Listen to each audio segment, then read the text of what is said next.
Go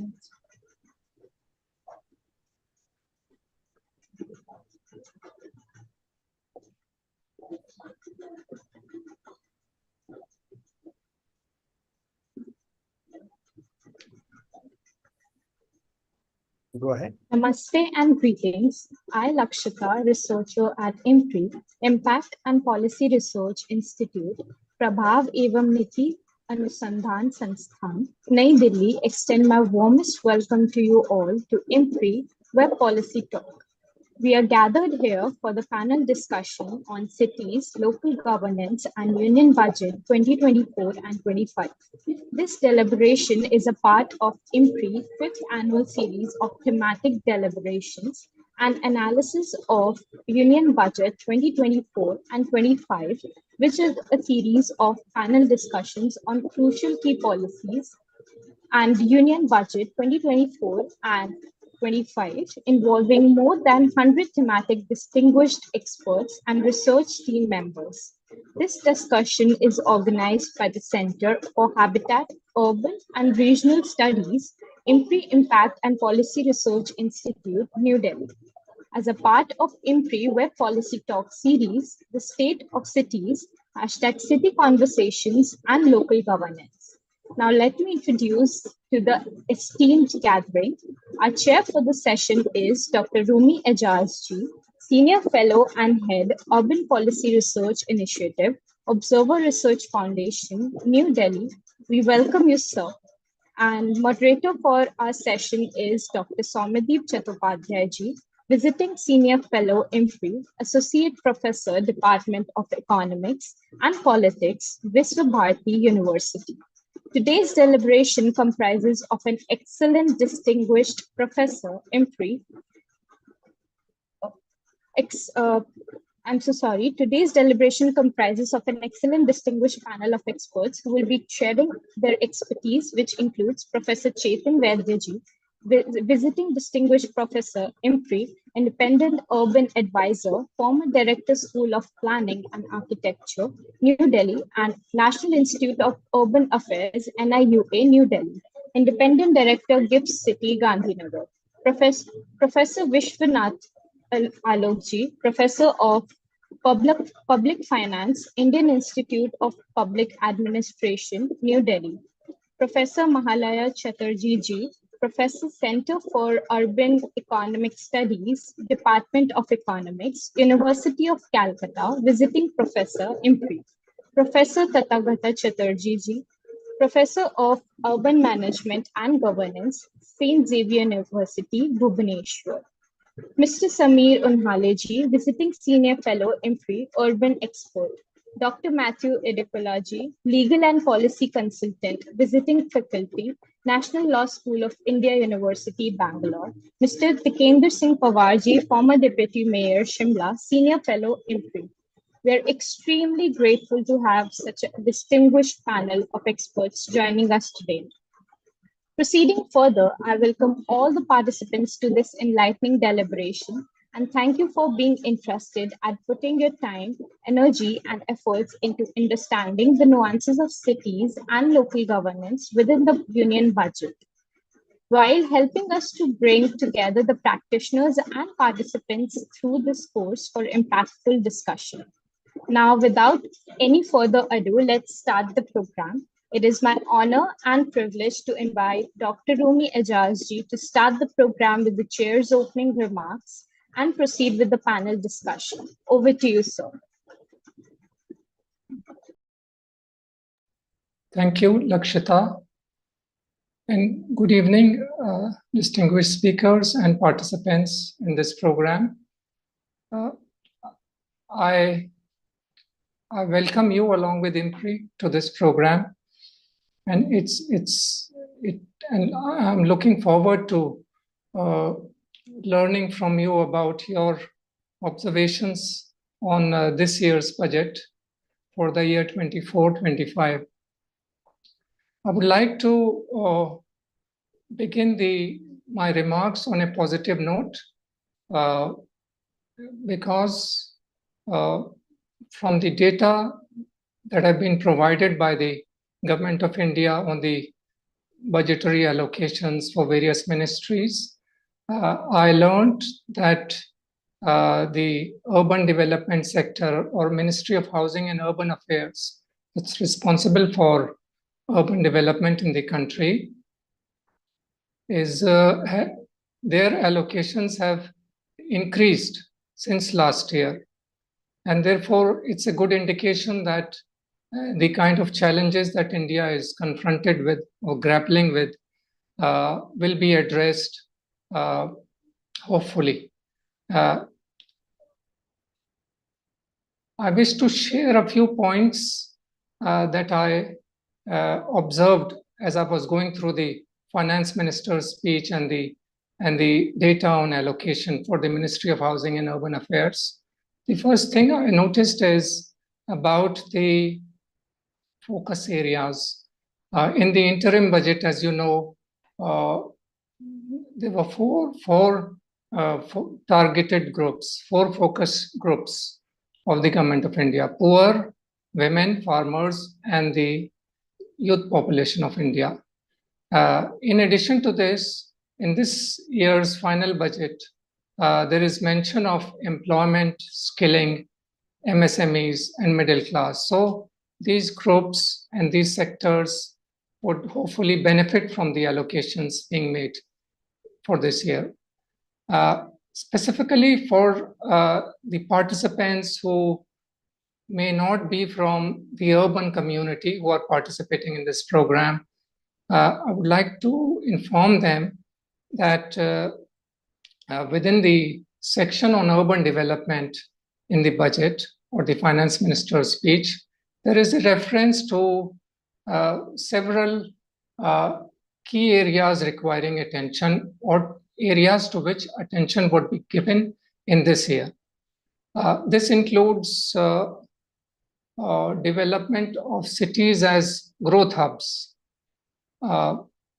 And within this, there is a reference to economic and transit planning for such cities which would act as centers of growth. And there is also mention of development of peri-urban areas using town planning schemes. So this is one thing that is mentioned. Secondly, there is a reference to redevelopment of cities in innovative, creative ways, or brownfield development, as we generally discuss insofar existing development is concerned, using market-based mechanisms and regulations. The third thing is about transit-oriented development. And according to the speech or the government of India, 14 cities would be selected with a population of over 30 lakhs. And as work would be undertaken, there's also a mention of having a proper planning and implementation and financing strategy for transit-oriented development. Generally, in master plans, financing strategy has been lacking. So this would be important. The next point is about housing, provision of housing, especially to the poor and middle class communities, and that would be up to about 1 crore houses. And there's also reference to rental housing market.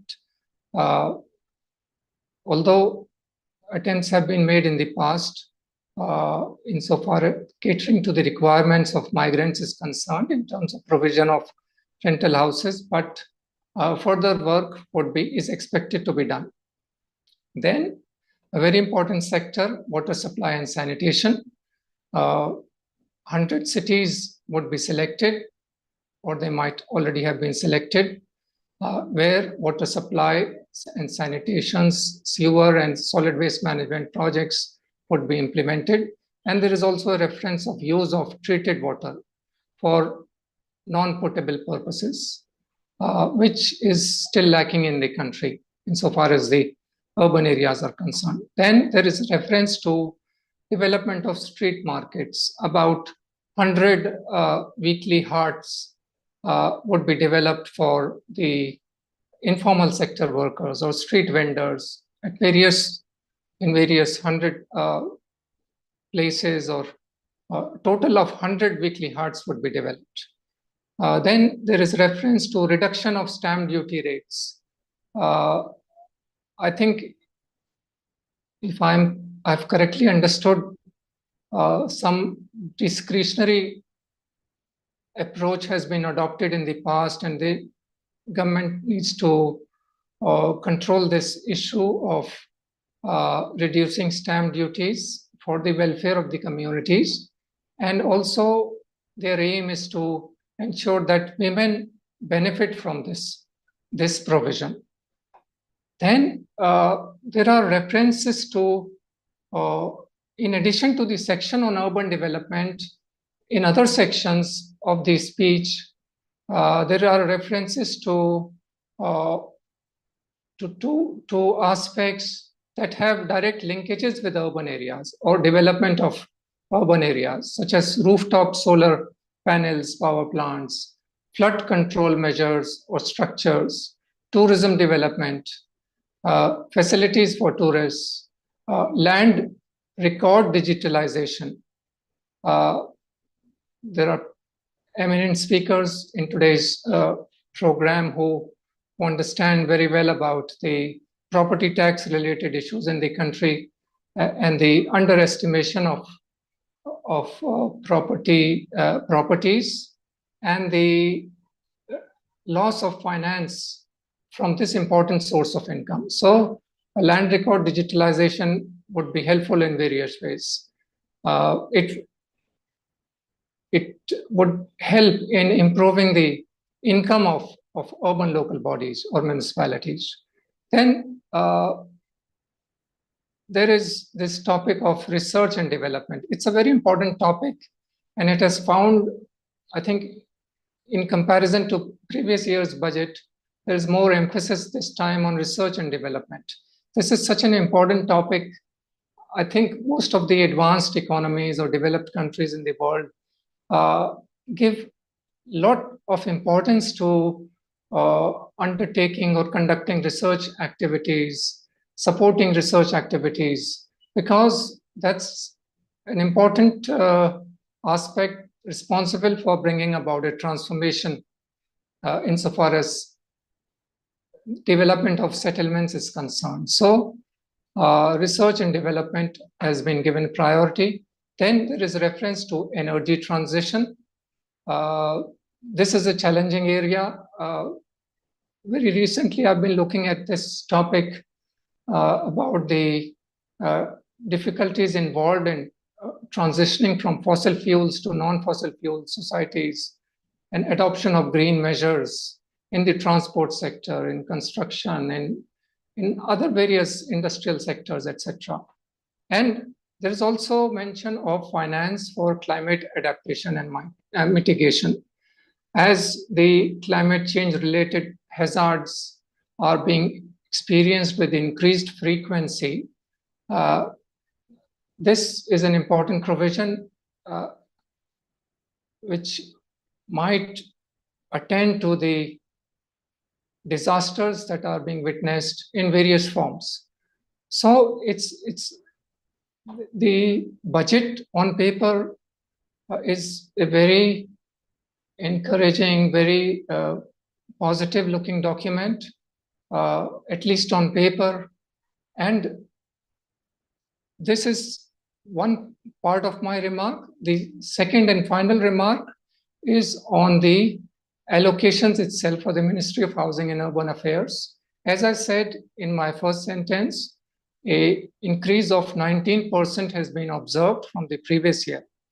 If the allocation previously in 22 or 23, 24, 2023, 24 were about 70,000 crores. This year it's about 82,577 crores, which is a 19% increase. And the important expenditure heads like last year are metro rail or MRTS projects, Prime Minister Awas Yojana, livelihood mission, Amrut scheme, Smart City mission, Swachh Bharat mission, urban component. And some new heads are also observed. New heads have been added, although one of these was added in the interim budget on electric buses. Government is giving a lot of importance to electrification in the public transport sector.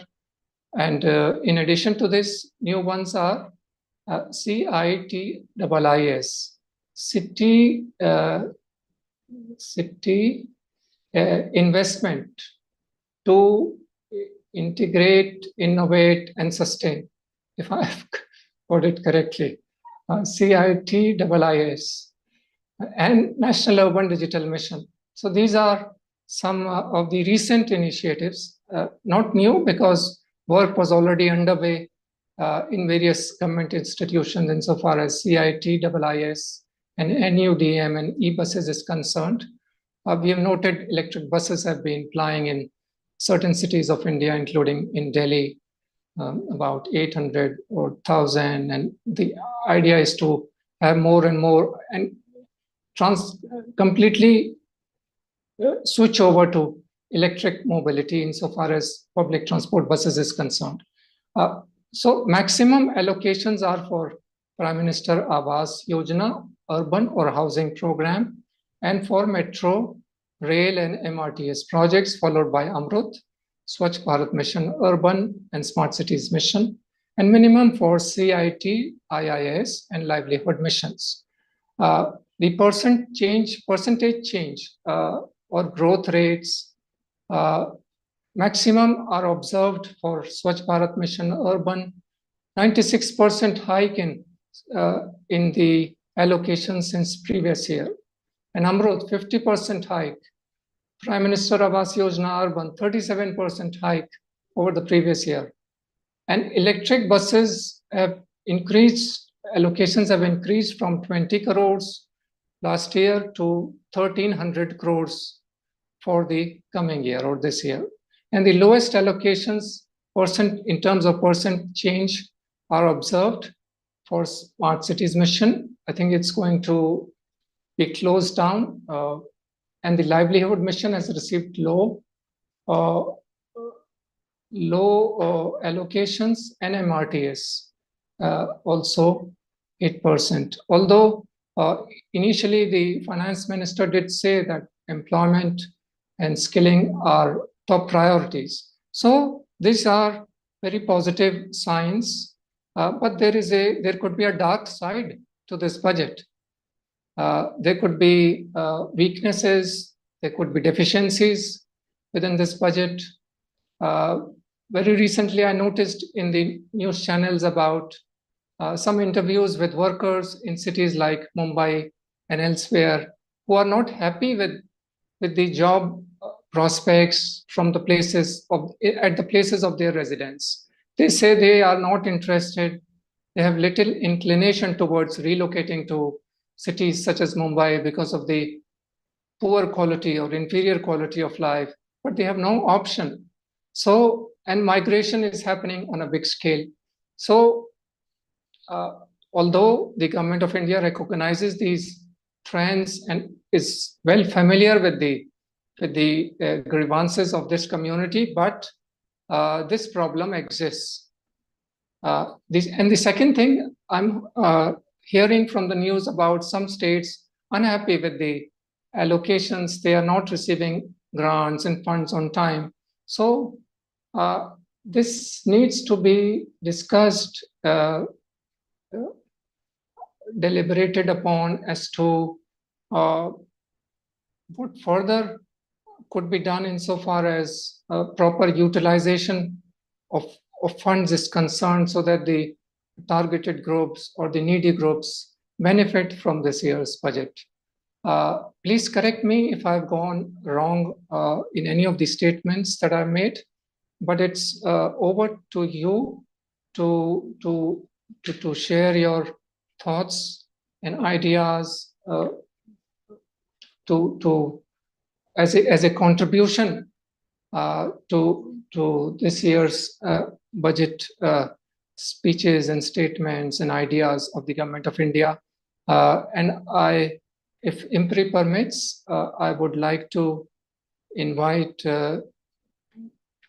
very well-known Professor Chattopadhyay, who has considerable experience and knowledge and has been working in various capacities for a very long time to kindly give his comments on the theme of today's program. Over to you. Thank you. Thank you. Thank you, Dr. Rumi, for that background. You have covered very comprehensively the existing, the budget. And I'll have to go deep to bring out additional points. I also thank IMPRI for this opportunity of meeting, making this presentation, and also meeting many of my other colleagues from different organizations. Thank you for that kind introduction, Lakshita. I would first like to thank the Finance Minister because in this budget, she identified urban as one of her priorities, urban development as one of her 9 priorities. I think that is a very important thing. And we were competing with things like productivity, employment and skills, inclusive human resources, manufacturing, energy transition, infrastructure and innovation. And within that priority, urban development has identified as an important priority sector. As mentioned by Dr. Rumi, Prime Minister's Awas Yojana 2.0 is providing 1 crore housing for the urban poor and middle class families.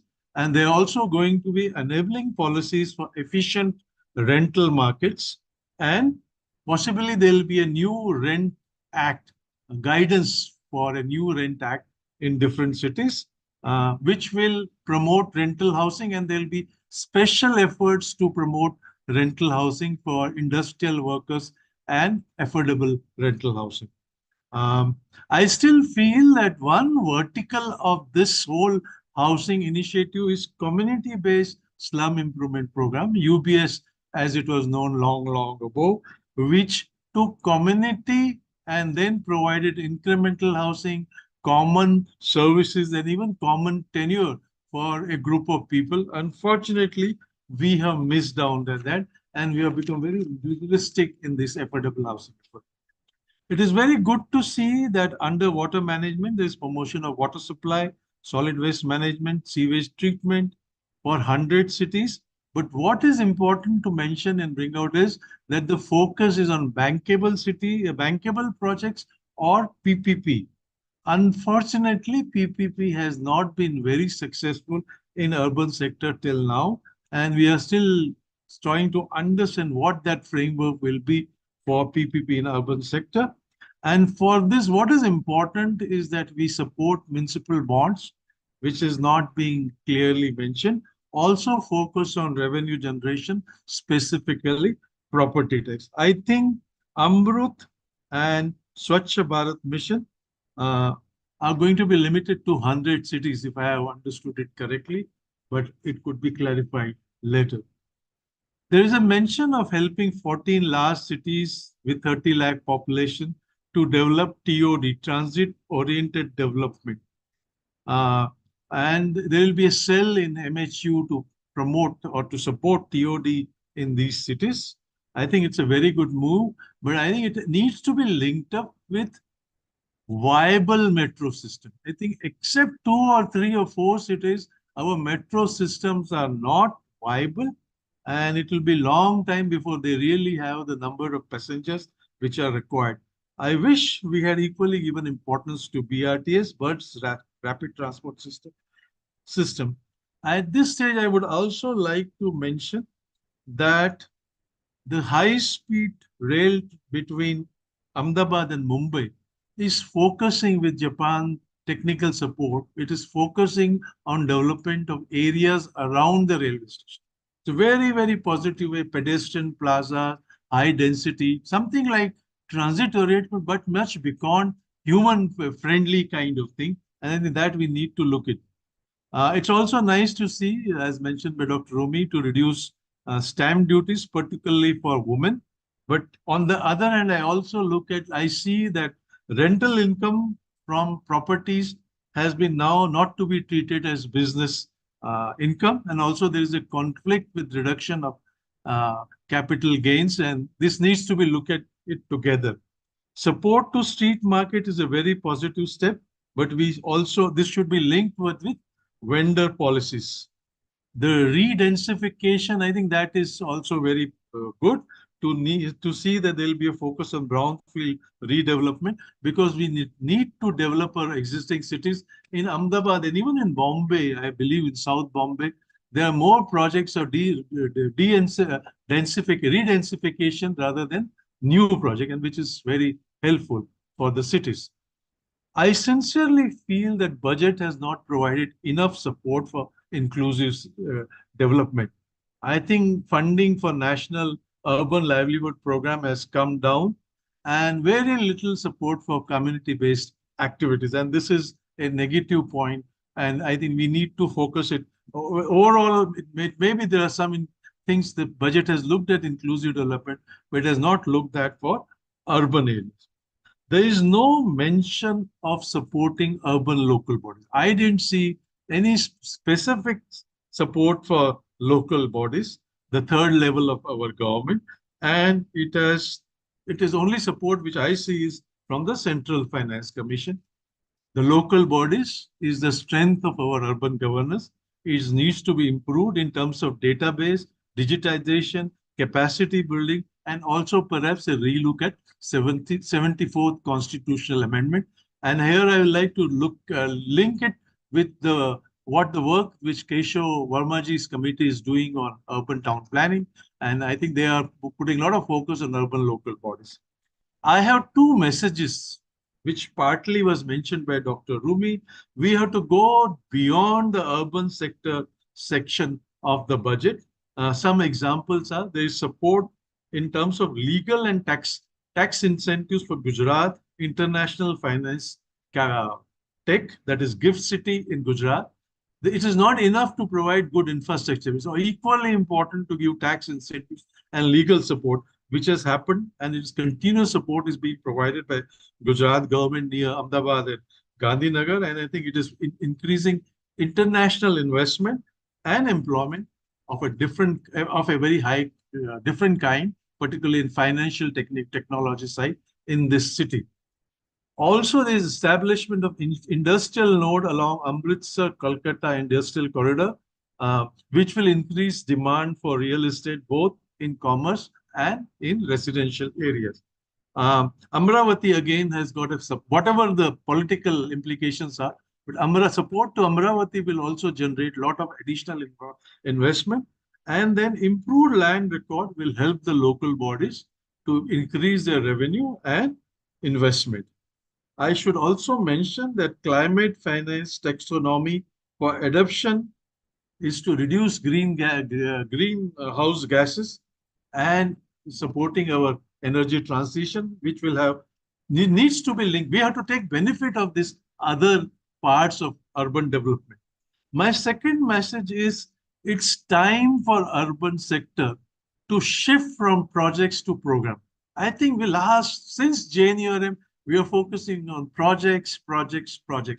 Projects is not enough. We need to meet to a program, an overall program, which would mean National Urban Development Policy, which would mean State Urban Development Policy linking with the national policy. And at the city level, we should go for city development strategy or city development program, which is like corporate plan, which in addition, we should have a financial operating plan or capital investment plan, which looks at PPP, bonds, government support, enhanced own revenue, and all this together will give us a strategy for urban development, which is sustainable over long period of time. Thank you so much, IMPRI and Dr. Rumi. And if there are any questions, I can come back at the end of the presentations. Thank you, sir, for your points. I think you have really enriched the discussion and added a lot of value to to this topic. And the points that you've shared are extremely important. The missing areas or the areas to which attention has not been paid, you've rightly highlighted. And I completely agree with you on your final concluding point on the need to have a proper, comprehensive program for the entire country instead of a project approach that has been observed in some of the recent initiatives. So thanks a lot. And we will get back to you during the discussion round. May I now invite Professor Mahalaya Chatterjee to give her views on the topic.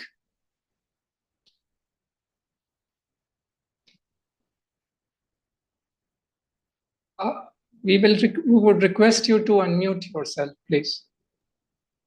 Sorry, I was opening the video. Anyway, thank you, Rumi, and thank you, IMPRI, for inviting me in this talk. Now, I would like to start with where Professor Chattopadhyay has ended. Even I think that one of the problem in today's budget and everything is that when we had this planning commission and the 5-year plan, then we could understand from the budget that how the country is moving, whether this budget is supporting the 5-year plan programs and others. Now, what has happened after 2014 and the dismantling of planning commission and others, we get a budget every year. With Nirmala Sitharaman becoming the finance minister, we are getting priorities. We are getting priorities every year. Now, this year, as you have all seen, that there are 9 priorities and one of them is urban development. This is surely a very important point.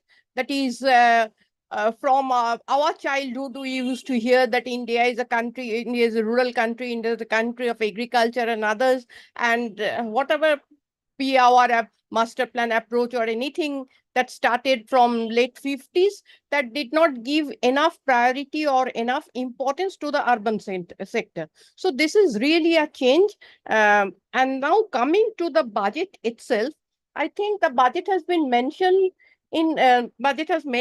urban thing in many ways.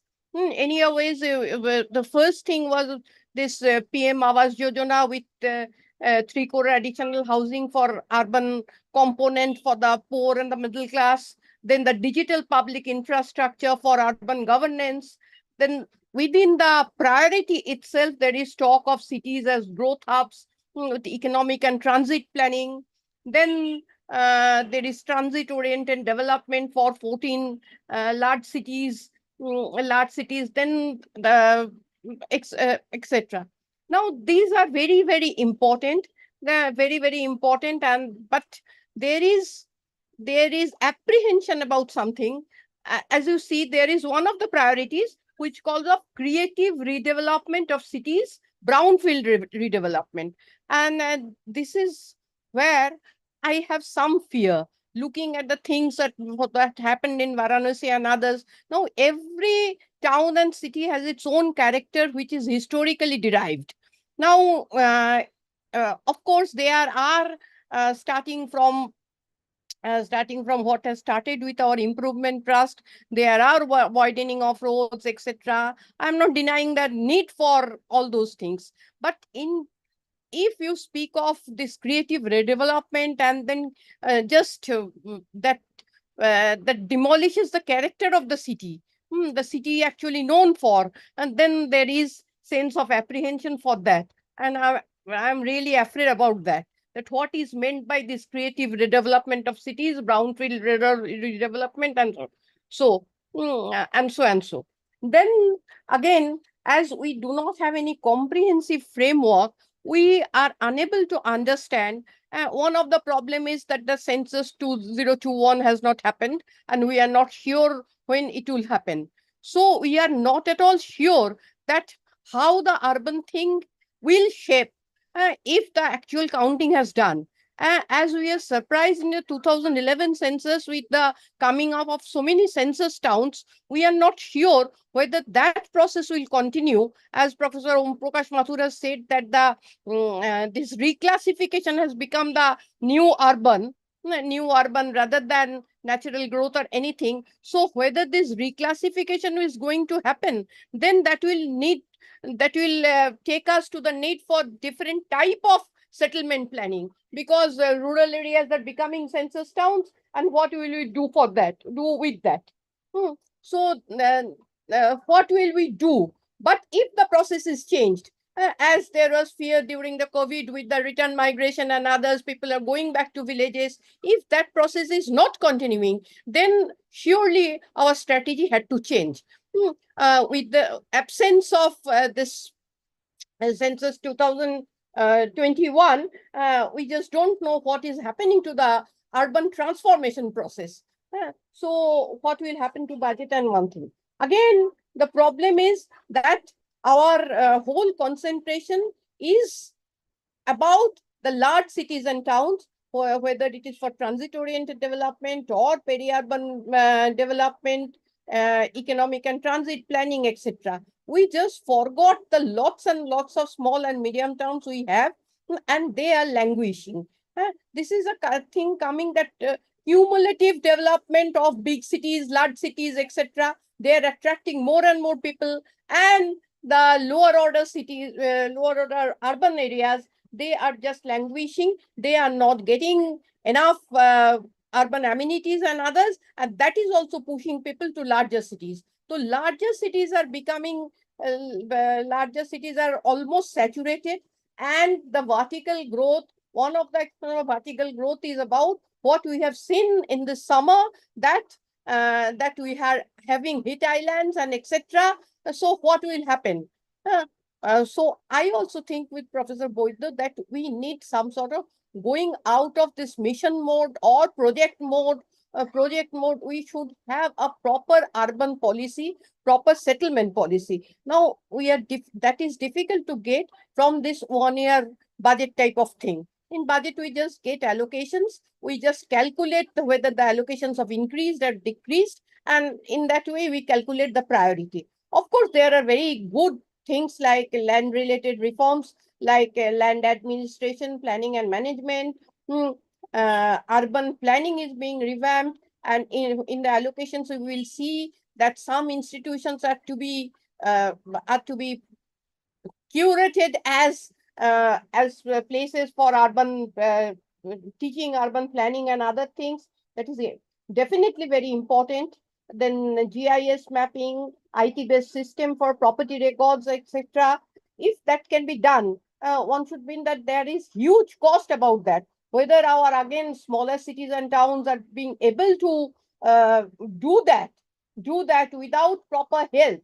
If that is said, that is to be done by a self-financing mode, that is difficult to do.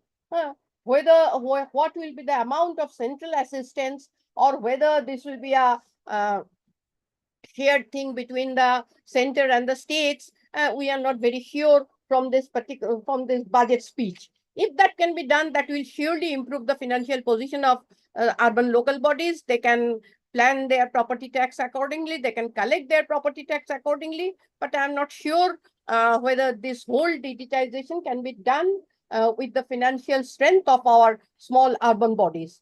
And then, of course, water supply and sanitation, again, as I have said, that is for 100 large cities only. And that takes me to the point that what will happen to smaller cities and towns? Will they go on languishing? Then street markets and vendors, again, very important. Very important. We hardly see any proper implementation of the 2014 Act. Then about stamp duty, again, I have a point that if you discriminate with, there is a discriminatory rate with the female, then what will happen, that the properties will be bought in the name of the female member of the family, but as we have seen in case of different types of loans and bank accounts, etc., this is done in the name of the female member of the family, but that doesn't mean female empowerment or the female having actual control over the property itself. that is one of my fear doing with after working with so-called female entrepreneurs and others. That they are female entrepreneurs in name, but everything is controlled by the male members of the family, be it husband, be it son, be it father. So that is my apprehension. But otherwise, as I have started by saying that this is very important that urban development has become a priority. But the question remains that what type of urban development? Is it meant for the large cities and big cities only, or we are going to have a proper urban policy and a settlement pattern taking into account the census towns, smaller towns, smaller so-called statutory towns and others, or our attention will just be concentrated to large cities and towns, as this budget has shown, that 14 cities for transit-oriented development, 100 cities for water supply and sanitation. What will happen to other 7,000 plus urban areas? Thank you for now. Again, I will come back in the question and answer session. Thanks a lot, Professor Mahalaya Chatterjee. I think it was a very good review of the budget document, and the points that you shared on city character being demolished or not maintaining, preserving the real character, original character of cities, lack of census data, and the less importance given to small and medium towns are very important observations, and I completely agree with your comments, and I would like to thank you for sharing your ideas. And we'll come back to you during the discussion round. I would like to invite Professor V.N. Alok, who is with the Indian Institute of Public Administration, working for long, especially on the topic of municipal finance, to present or to share his observations and ideas of what he thinks about this current budget document. Over to you, Professor Alok. Thank you, Rumi. And thanks to IMPRI for the invite. In fact, I am delighted to be part of this panel discussions on cities, local governance, and union budget 2024-25. The budget proposals actually presented on the 23rd of July in the Lok Sabha, and the House is there in motion. This is the first full budget in the 18th Lok Sabha, presented in this late July. The next union budget is due on the 1st of February 2025. While we could see some proposals which have been made in this budget, we may expect bigger proposals in the next budget, because this particular budget is for few months, not for full year. However, we can make some analysis based on the current proposals. So there was an issue before this elections on employment. Okay? And there is this issue remains even after the elections been held. So what one can see, the focus of this budget is largely on unemployment.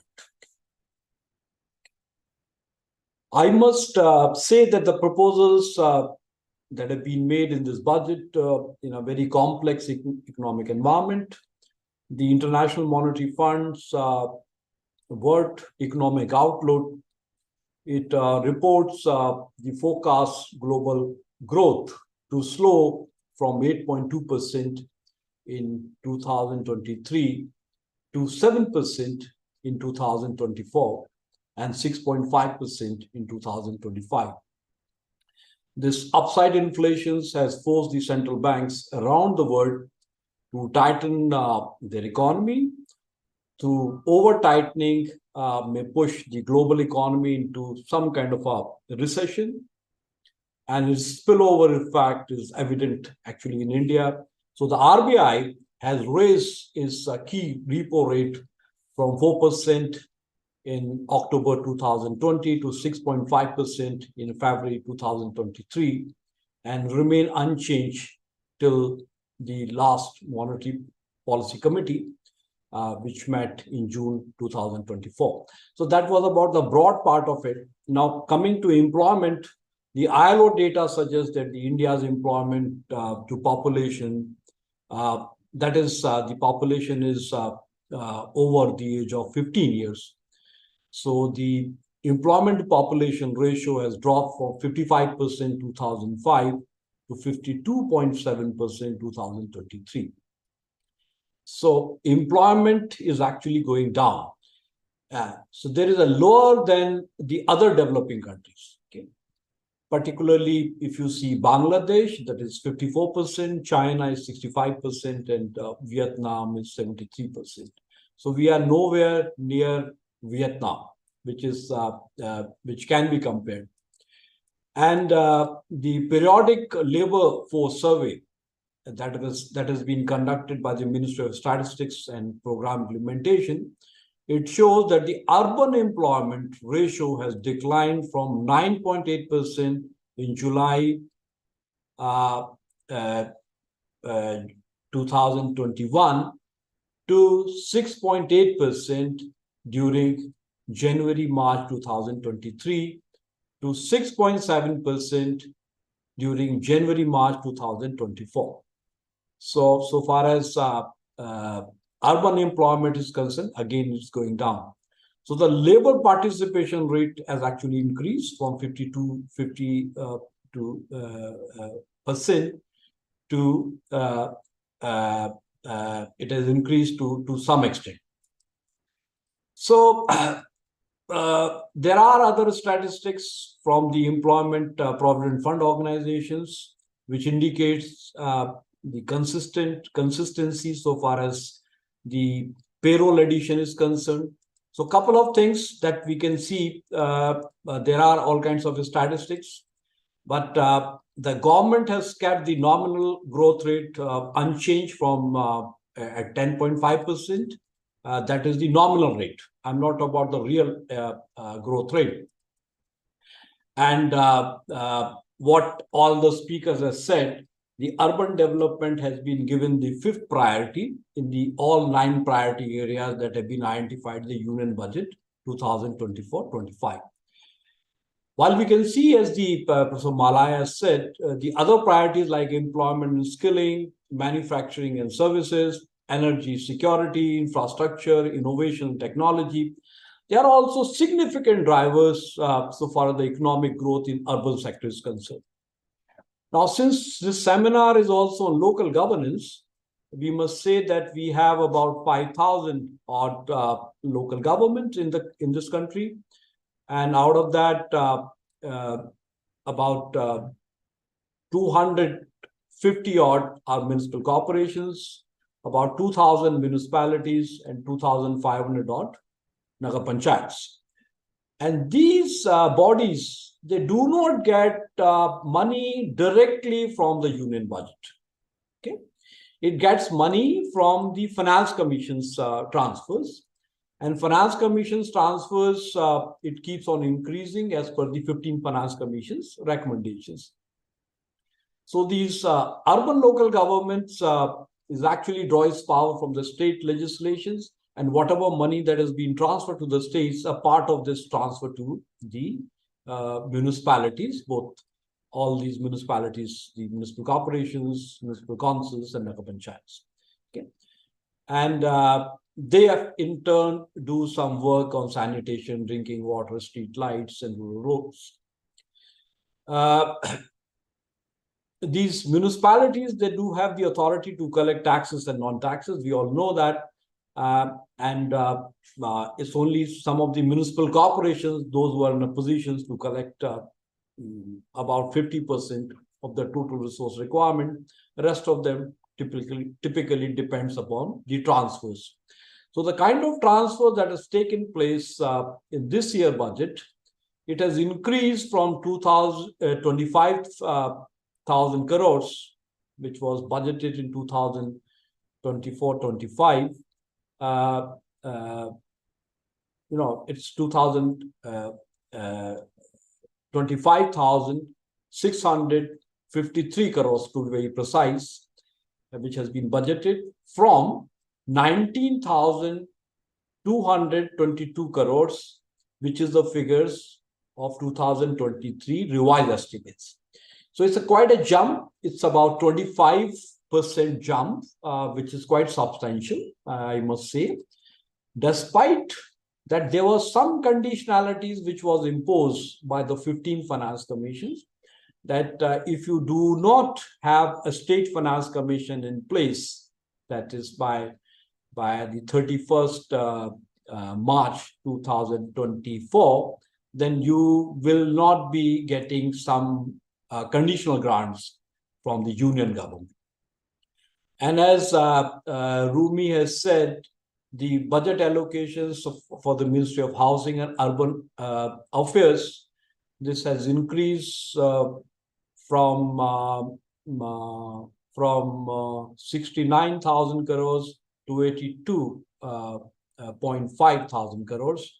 If we compare the figures of the 2023-24 revised estimates to the budgeted figures of this year, so it's actually 16% increase. I think your figures, the 19%, is based on the budgeted figures of 2023-24. So the capital expenditure is hiked to 28,628 crores from 26,533 crores if we take the figures of 2023-24 revised estimates. This is again an increase of 7.3% over the revised estimates of 2023-24. And a significant increase of 9.6% proposed in center sector schemes. Okay. So a couple of things that's already been mentioned. I don't want to repeat that. And of course, there was an increase in Swachh Bharat urban component. And but there was a sharp decline so far as the Deen Dayal Antyodaya Yojana, that is the urban livelihood missions. So that is something one has to look at it. In the paucity of time, just wanted to mention, though this government has been allocating lots of money for capital purposes there to the states, but states, as the data suggests, many of the states are not actually spending that money. And it has something to say so far the urban sectors are concerned, so far the city economy is concerned. The government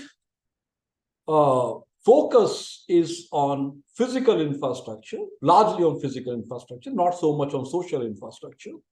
And the physical infrastructure can improve if both the union, state, and local government, they work together. That's a point I just wanted to mention it here. And with the paucity of time, I don't want to mention the other things. Maybe in the second round, I can get into this. Thank you very much, Rumi. Thank you, Professor Alok, for your views. I think the your final statement on various governments at the center, state, and local level working together is has been the most challenging thing in India. There are numerous instances of problems being experienced on various fronts, and it's something that needs to be sorted out in the country. And I would also like to thank you for extending the discussion on employment and fiscal transfers, the various indicators that you mentioned. It did help us and me in understanding what goes behind insofar as taking decisions on budgets is concerned. So your points are well taken. Thank you. We will be getting back to you. And I would like to move further in this program by inviting Mr. Tikender Singh Panwar, who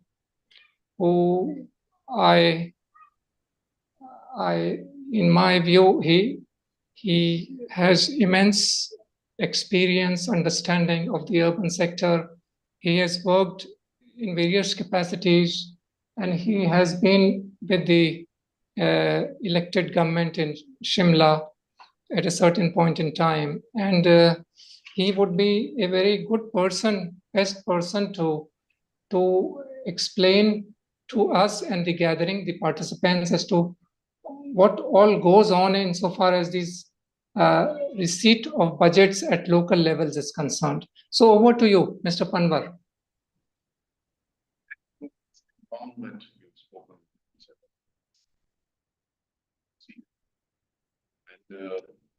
Am I the last speaker, or is there someone else to speak after me as well? I can't hear you, Rumi. Yeah, so I said there are 4 more speakers after you. Achha. Because you will have to pardon me and let me know what is the time that I have, because I am in this urban commission in Kerala.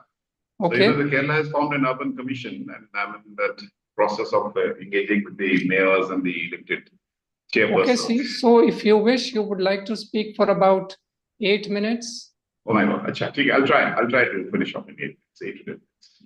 And then, because then I have to move out. That's my tragedy, because we have those series of meetings going on. I'm in Kerala for another 10 days. Okay, thank you, Rumi, and thank you, IMPRI, Arjun. I could hear 2 voices because somehow I couldn't get the link earlier. Hi, Matthew, I can see you as well there. So, therefore, it took time for me to join the conversation. I think to me, I will not be very specific as Professor Alok was, because he is an expert in law and on urban finances. I would be very generic as far as my comments are concerned. I think this budget needs to be seen in some, 1, 2, 3, 4, 5, perhaps 5 or 6 backgrounds that I have jotted down. And the first background is, and that we get, we can gauge that even from the economic survey, is the pressing unemployment, which the economic survey has also registered. And we expected that some redressal of this unemployment will take place. So that's the first element I think we should have looked at, even from the urban governance perspective. I'll come to that. The second one is the growing inflation, especially food inflation, which is soaring very high. I don't have to explain that. And the third, Rumi, which you and I know, the kind of urbanization that we have unleashed in India is what I call a copy-paste model of the West, where we thought that, the millions of people who would become surplus from the countryside, we would be able to absorb them in the cities. And unleashing the power of manufacturing-led urbanization would actually pave our way for some kind of sustainable urban development. But we know this didn't happen. This happened perhaps for a few decades, 1 or 2 decades after independence. And then it was primarily the tertiary sector-driven urbanization that we are witnessing. Why I'm pointing this out, Rumi, right now is, unfortunately, and of course, the Western urbanization also sustained because of this massive loot that they could garner from the colonies like us. And Utsa Patnaik has pointed out there's some $45 trillion that actually we contributed in the sustainability of Britain's urbanization or Britain development. So the point is that this huge surplus that is getting into the cities, what I call rural distress, migration, that is massive migration that is coming to the cities. So there, I mean, of course, we don't expect the budget to address that, but at least some element of engagement with this question of what do we talk? Are we just talking about rental housing? I mean, how are we just looking at it? And which is like employed, almost 90% of the employment is coming in the informal sector. This actually is one of the most pressing problems as far as urbanization is concerned. And World Bank has estimated that almost 50% of the urban population is now living in slums. So this rural distress was a major issue. And rural distress, by the way, doesn't just mean, addressing urban issues, but also addressing rural issues per se, the whole question of farming sector, etc. The fourth issue, I think, to me, is the crisis in the petty production sector. We have these reports. Professor Alok would be able to correct me, but the ILO has pointed out how in the recent past, actually, the manufacturing, and this is also that has appeared in the during the budget debates in the Hindu recently, that how the manufacturing sector has slipped pretty badly in the recent times, and there where the employment has also gone. So, so that's the fourth area. And the fifth area, which I think the budget should have addressed, is the whole question of income and wealth inequality. That is like disproportionately engulfing our city habitats, and I don't have to explain the Oxfam report, but we all know here that this is one of the precipitating problems. So how do we address these 5 issues? I think should have been one of the areas. And to do that, the generic sense would be that there should have been an increase in the overall state spending, at least to stimulate some aggregate demand, because demand is one of the major issues in this area. But what we are witnessing now, if I come to that, what we're witnessing is that, take for example all these important social development sectors, and that pertains to cities also, by the way: education, healthcare, employment. I mean, I'll talk about employment, because we've been hearing a lot about this incentive scheme. All of them, unfortunately, have seen a very negligible rise. But if we see that in relation to the percentage of GDP, there is actually a fall. So actually, you don't find, the whole direction to address these issues. And if you also see the whole question of how this mobilization of the funds are taking place. Are there any additional resources being mobilized?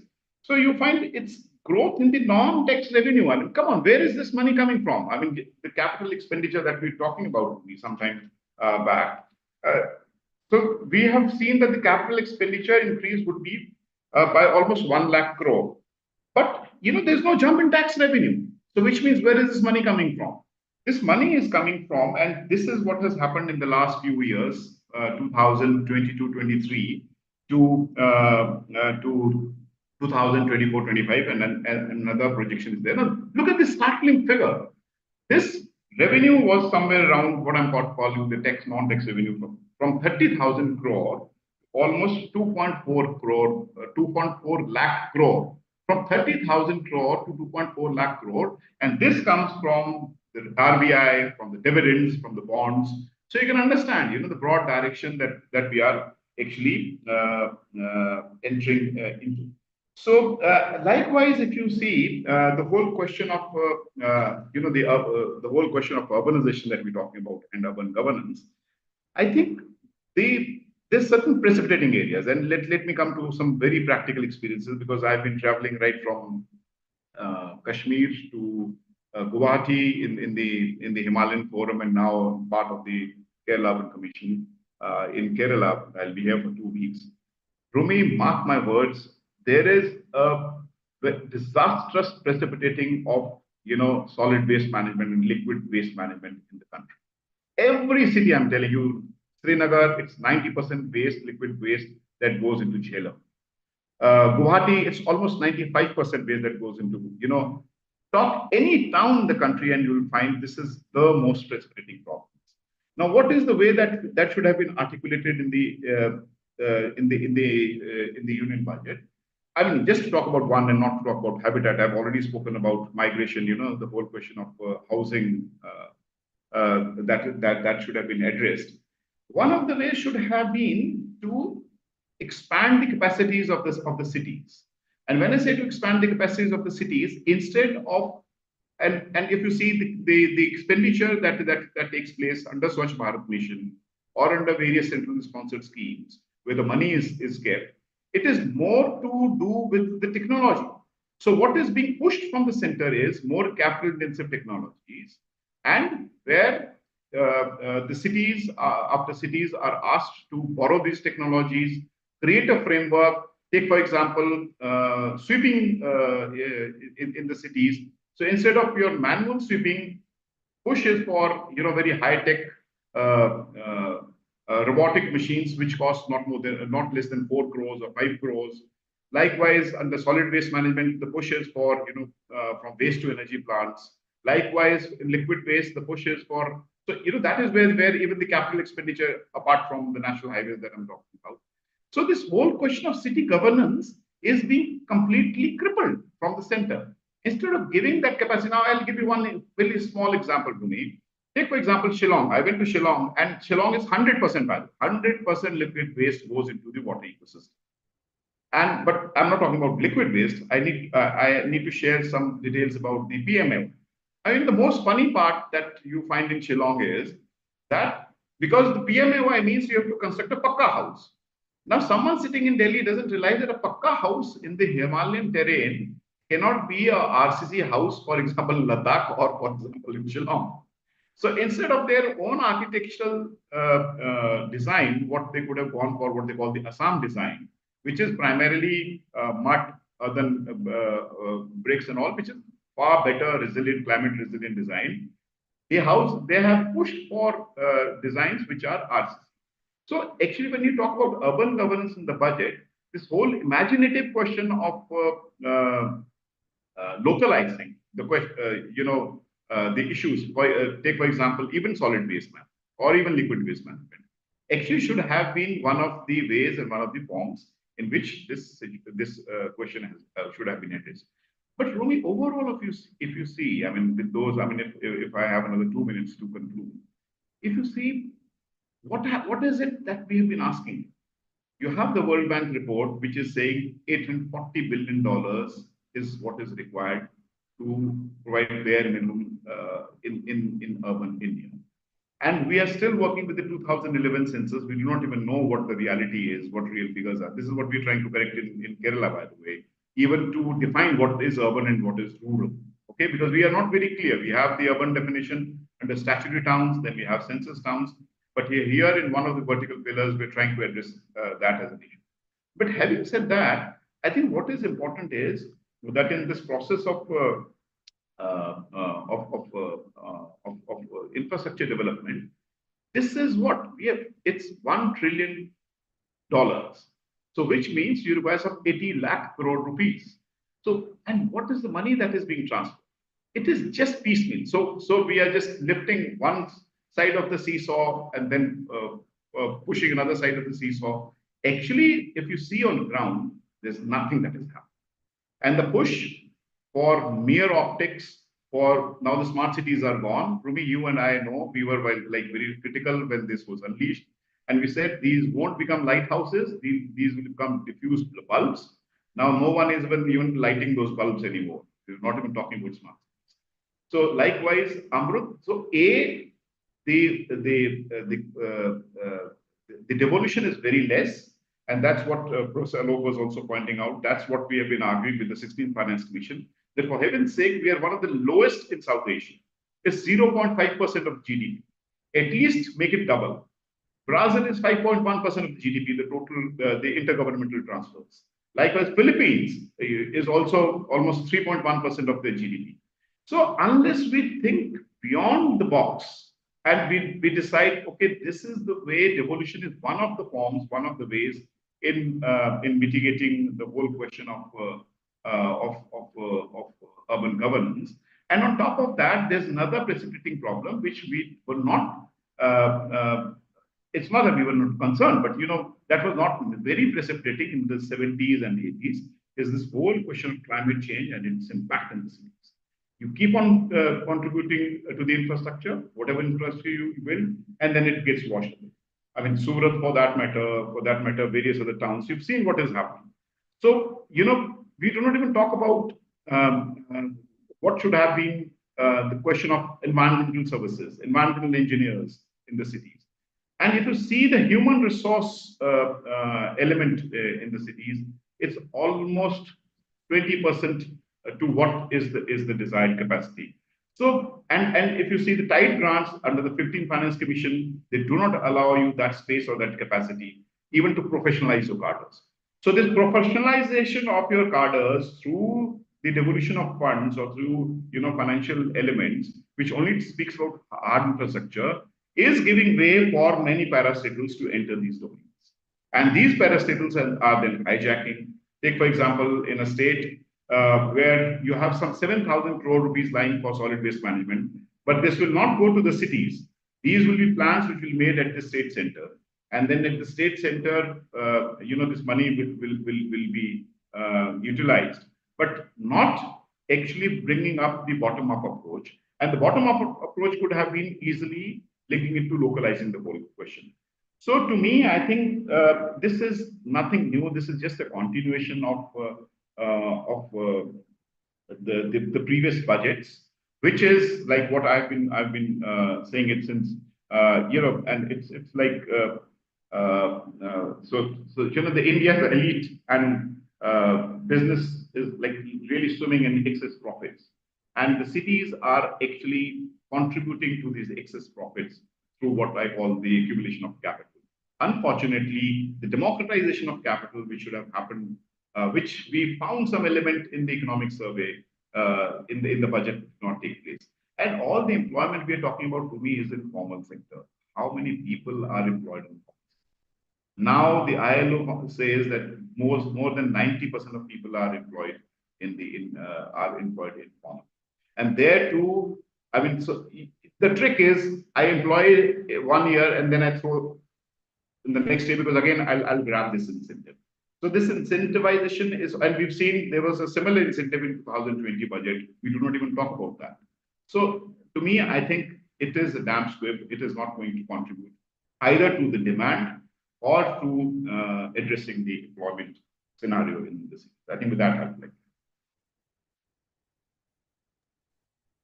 Thank you, Mr. Panwar, for your comments. I think this is it's a fresh perspective. I see it as a fresh perspective. I don't think the other distinguished speakers would be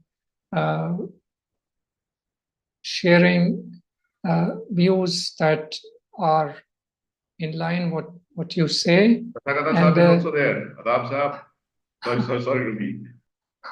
And especially your mention about the issues unaddressed, the deficiencies in approach, the magnitude of the challenge, the various examples that you gave from Shillong and other Indian cities are well taken. And if you are with us for the entire program, the participants would benefit from anything they would like to ask you.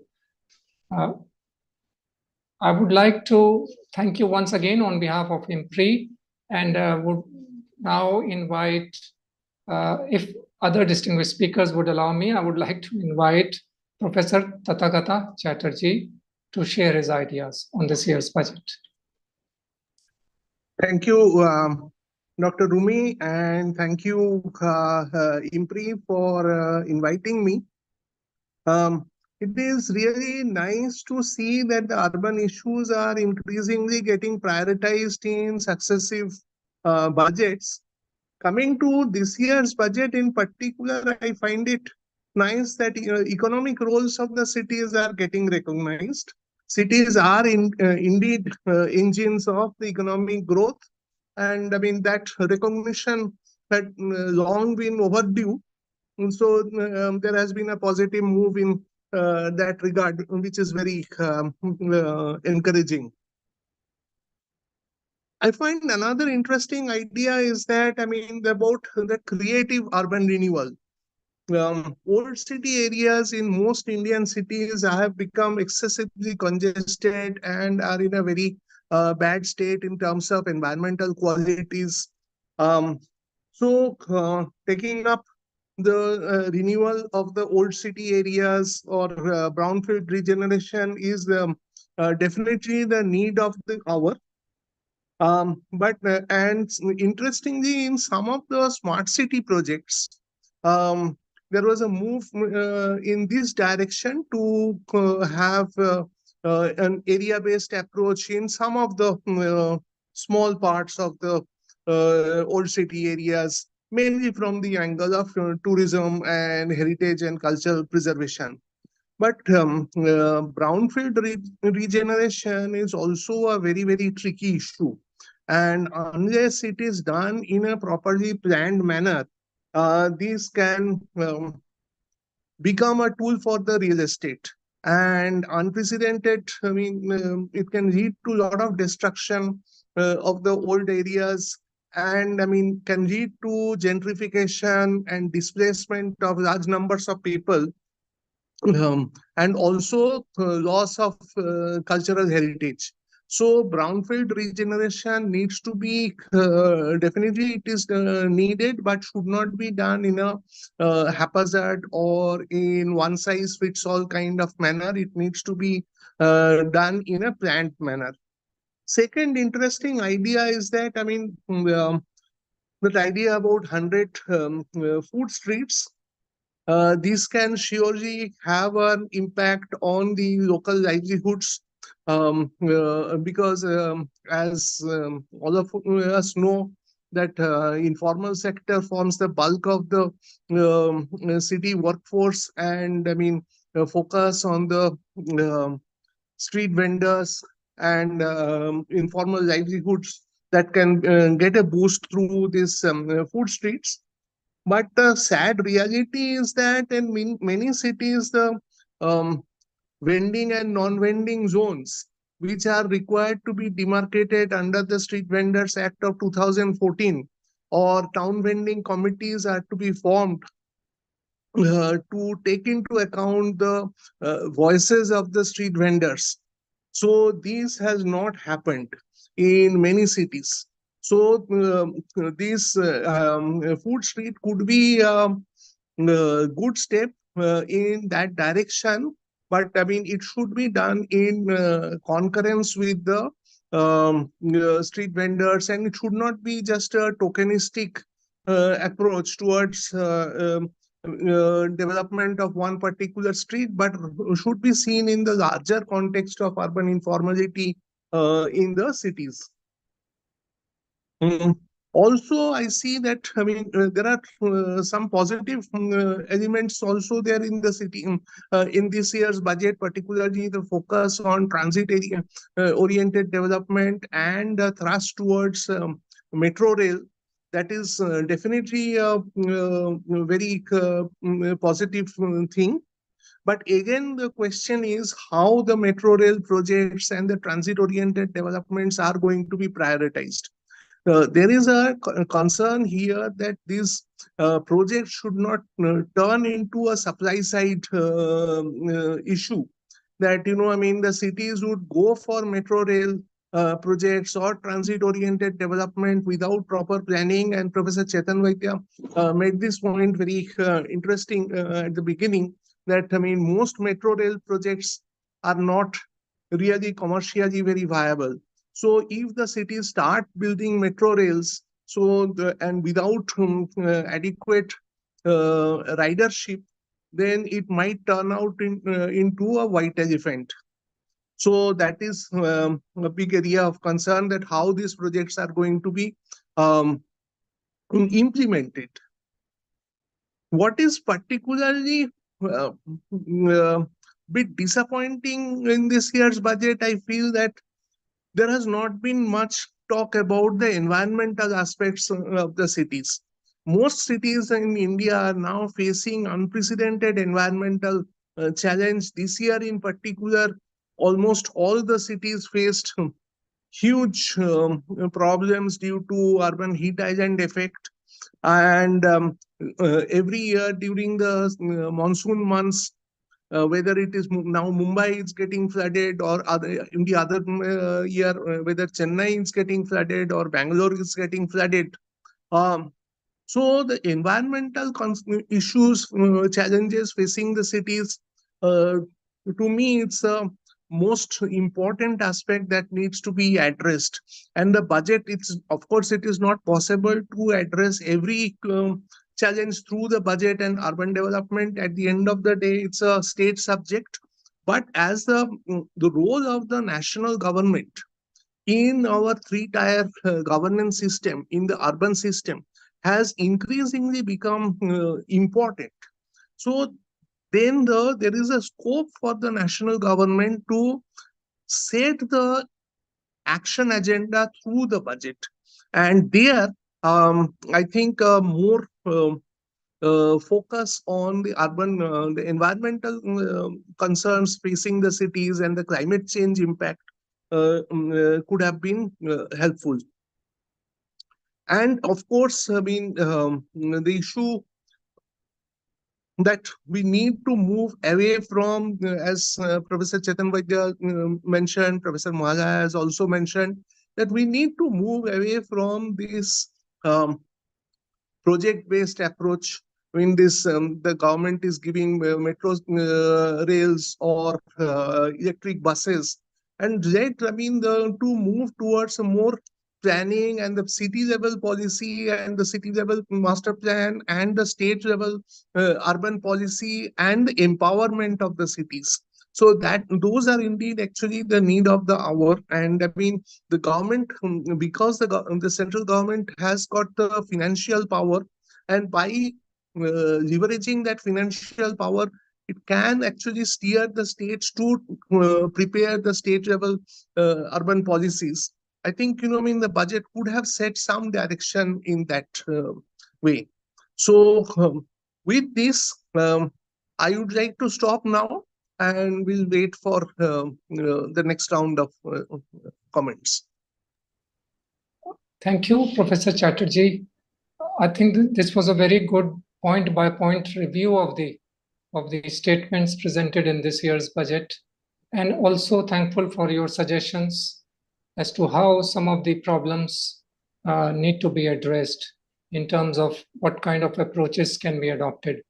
I found your talk interesting in the sense that you spoke about the challenges involved in urban renewal and the transit-oriented development. These are very complicated, difficult aspects that India has been struggling with.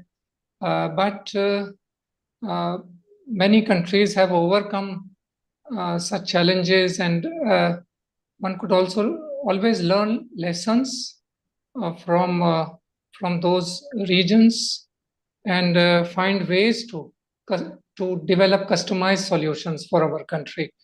Your point about this one on 100 street hearts, especially purely for the informal sector workers, street vendors, this looks to me like a city-focused approach benefiting the street vendors in cities. It's an issue. It's a big issue. Demarcation of vending zones is an issue. Somehow, as all the speakers, including you, have highlighted the continued neglect of small and medium towns in terms of creation of economic potential, tapping economic potential, or creation of employment opportunities should have been given equal priority. And your final point on environment-related concerns, very important aspect. Although, as I mentioned in the introductory remarks about, or at least on paper, they mention that attention will be given towards establishment of flood control structures, and efforts would be made to generate funds for climate adaptation and mitigation. Let us see how far the government is able to successfully take forward these ideas. These are very challenging things, and I think they need to work very systematically if they want to see some progress on these fronts. So on behalf of IMPRI, I thank you for your views, and I would come back, we will come back to you during the discussion round. And I would like to invite a young scholar who's very patiently waiting, Dr. Matthew Edikula.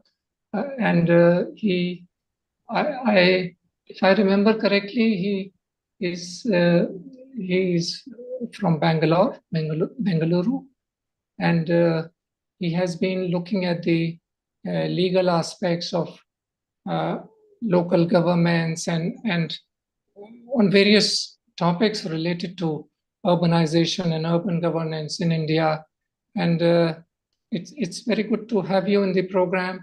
And I invite you to present your ideas of how this budget is and what has been neglected in this year's budget. Over to you. Thanks, Rumi, for the introduction, and thanks, IMPRI, for the invitation. I think we are running quite behind the schedule, so I'll keep my comments to 7-8 minutes itself, and so that we have a bit of time for discussion. Since we have covered quite a bit of what the quite a bit of time discussing what the budget contains and also some of the challenges, what I'll seek to do over the next 7 minutes is try to capture the core message that the budget seeks to bring out in the context of the urban, right? So firstly, what the budget seems to be showing very clearly, and secondly, key takeaways. I would say 3 key takeaways from the budget from the perspective of the urban. So what is this budget, looking broadly beyond the urban, what is this budget in response to, right? The budget is in some ways a response to the current political climate and the current sort of message that the voters have given to this government, which has got re-elected with a much lower sort of majority, right? So in that context, you can see the focus, at least on paper, the focus on some aspects of unemployment and the message from the voters, especially the young, unemployed sort of youth, regarding issues, that they're facing. So if you look at many parts of the budget, there is a recognition of that, and this is some sort of a response to that, clearly emerging. Now, and of course, going sort of from the interim budget to, you can see this idea of 4 castes, which is the poor, women, youth, and farmers. 3 of those castes, all of them are directly relevant in the urban context. So given that overall message that the voters have given and that response that the government is trying to do, trying to respond, given that, how does it fit in the urban context? For example, some of the political necessities regarding the budgetary framework is very clear in terms of the allocations you can see for, say, Bihar and Andhra Pradesh, obviously given the coalition government that we have. What does it mean in the urban context? It means there's a 15,000 crore allocation for the Amravati. Of course, it will be done not just through government funds, but through other means of funding. This is 15,000 crore funding which is coming to Amravati, for example, right? Which is which was in some ways till now neglected, at least within the framework of the previous setup. Yes, and how does I think there's some disturbance in the line, so if you can mute the others, it will be easier. So now, how does this translate in the context of the urban? Right? How does all of these things translate in the context of urban? We have had over the last, it's almost 1.5 hours. Over the last 1.5 hours, we've discussed various aspects and various things that the budget introduced. But what are the key takeaways in terms of in the urban context, the way I see it? I would say there are 3 key takeaways. Let me briefly mention what these 3 are for me. One is urban development as a priority for government is clearly emerging. That point has been made, but I will try to understand that priority from a different perspective. Urban development for whom, right? So one is urban development as a priority, as a key takeaway. The other second key takeaway is a possible rethink on showpiece urbanism, what I call showpiece urbanism, along the lines of, say, smart cities, right? Smart cities being a classic case of it. Possible rethink of a form of showpiece urbanism is the other key takeaway. And secondly, new directions towards a planning-centered or a town planning-centered approach to urban development as a new or a consistent feature you see in many projects that many of you have listed, right? So these are the 3 key takeaways in the urban that I would be focusing on. So let me start with the first, right? So I just listed the 3 takeaways. Now let's over the next 3-4 minutes, I'll just try to the implications of these and what it means, right? So firstly, as it's been mentioned many times, so I don't want to repeat, urban development is one of the 9 priorities. There's been an increase of about 16% of funding for urban. But the question I would like to ask is urban development, firstly, of what kind? Secondly, urban development for whom? And urban development by who, right? These are questions we need to think about a bit more, right? So what is the kind of urban development that is imagined? I think there is a mix of things. It's not a very clear message that there's only one kind of urban development that's imagined. You can see a bit more focus coming into some of the more questions around inclusion coming in, for example, right? In the midst, that's clearly there. But in terms of the larger response this budget was to, which is the unemployment crisis, which is the large distress that the youth is facing, does the budget have much for that? Not really. If you look at how many states have responded to the unemployment issue, you'll be aware that many states have, for example, passed an urban employment guarantee programs, right? It's now there in 4 or 5 states, and you can see how they have evolved. Is there anything of that equivalent in the union budget? There's been a demand. In 2019, I was part of someone who wrote that proposal for a national urban employment guarantee program. There's obviously no national program, but no support for any local programs either. So fine, if you say a NREGA type system doesn't work, do we have other types of livelihood or anything centered around improving employment and livelihoods? The allocation of the National Livelihood Mission has come down, as you can see. So the question of responding to the challenge, while it is there in many parts, how does it link with the urban? It's still a question mark. Urban development by whom and who's carrying it out? As some of the discussions already showed, the sort of whole role of ULBs within this sort of mix is not clearly emerging. There's not been any major focus on how ULBs will function or any support for that. I can understand financial allocations that has to come through the SFCs and CFCs. So beyond that, right? So that's one sort of takeaway. The other is around possibly a rethink of how we are looking at what I'm calling showpiece urbanism.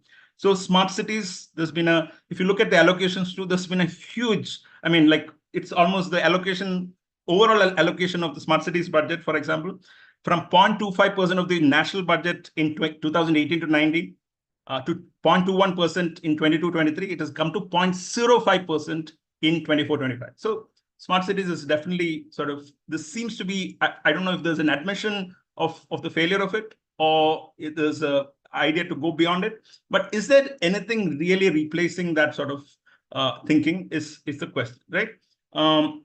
You can see, and this is where I'm coming on to the third point, which is about the new directions and the new pathways for urban development with the planning-centered approach. You can see that, for example, this idea of, if you read the report, you'll see that there is 100 industrial parks being thought about with the plug and play sort of system. This seems to go beyond both the smart cities kind of imagination as well as an SEZ kind of imagination. And here you'd see that this has to be done through better, I'm quoting the finance minister here, better usage of town planning schemes. Now, this is a message you see through. When you're speaking about, at a later point, when you're talking about cities as urban growth hubs, actually at an earlier point, they say that for cities growth hubs, economic and transit planning, orderly development of peri-urban areas, again through town planning schemes. And finally, on creative redevelopment of cities, here also, if you look at redevelopment, that is also a classic way of redevelopment is usually through the TPS scheme.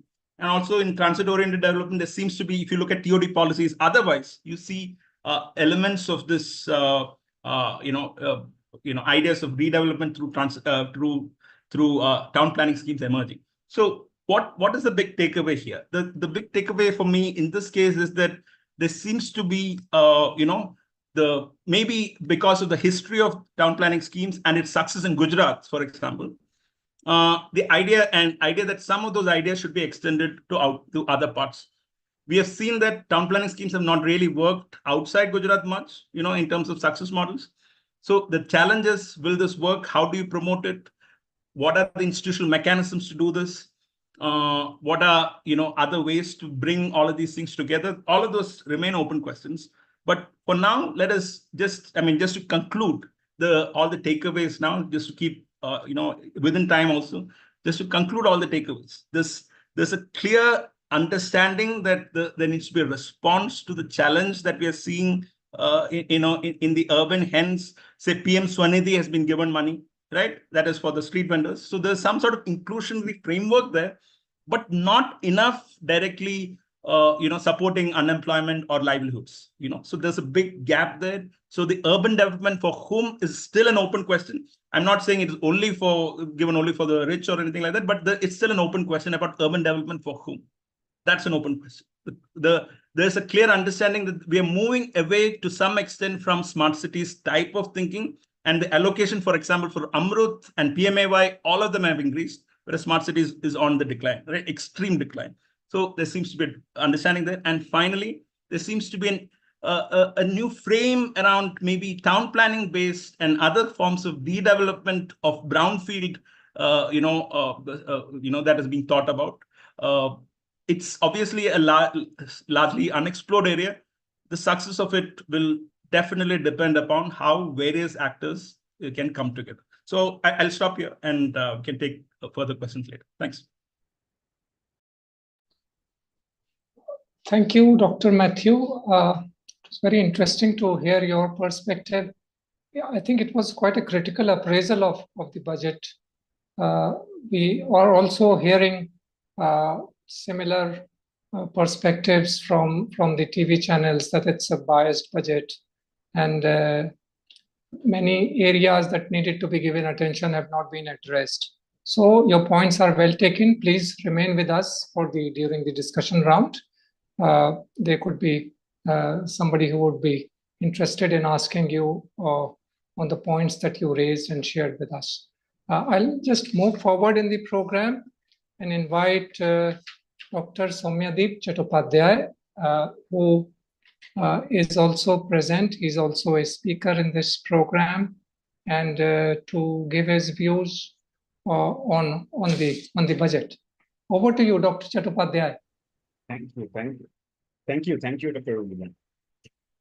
So it's nice to hear all the esteemed panelists, and it's very just let me point out a couple of things where some of the things which have already been discussed by other panelists. But for me, like when we are discussing any budget, so we are not expecting any kind of solution or any kind of magic wand to solve some of the pressing problems which our cities have been facing.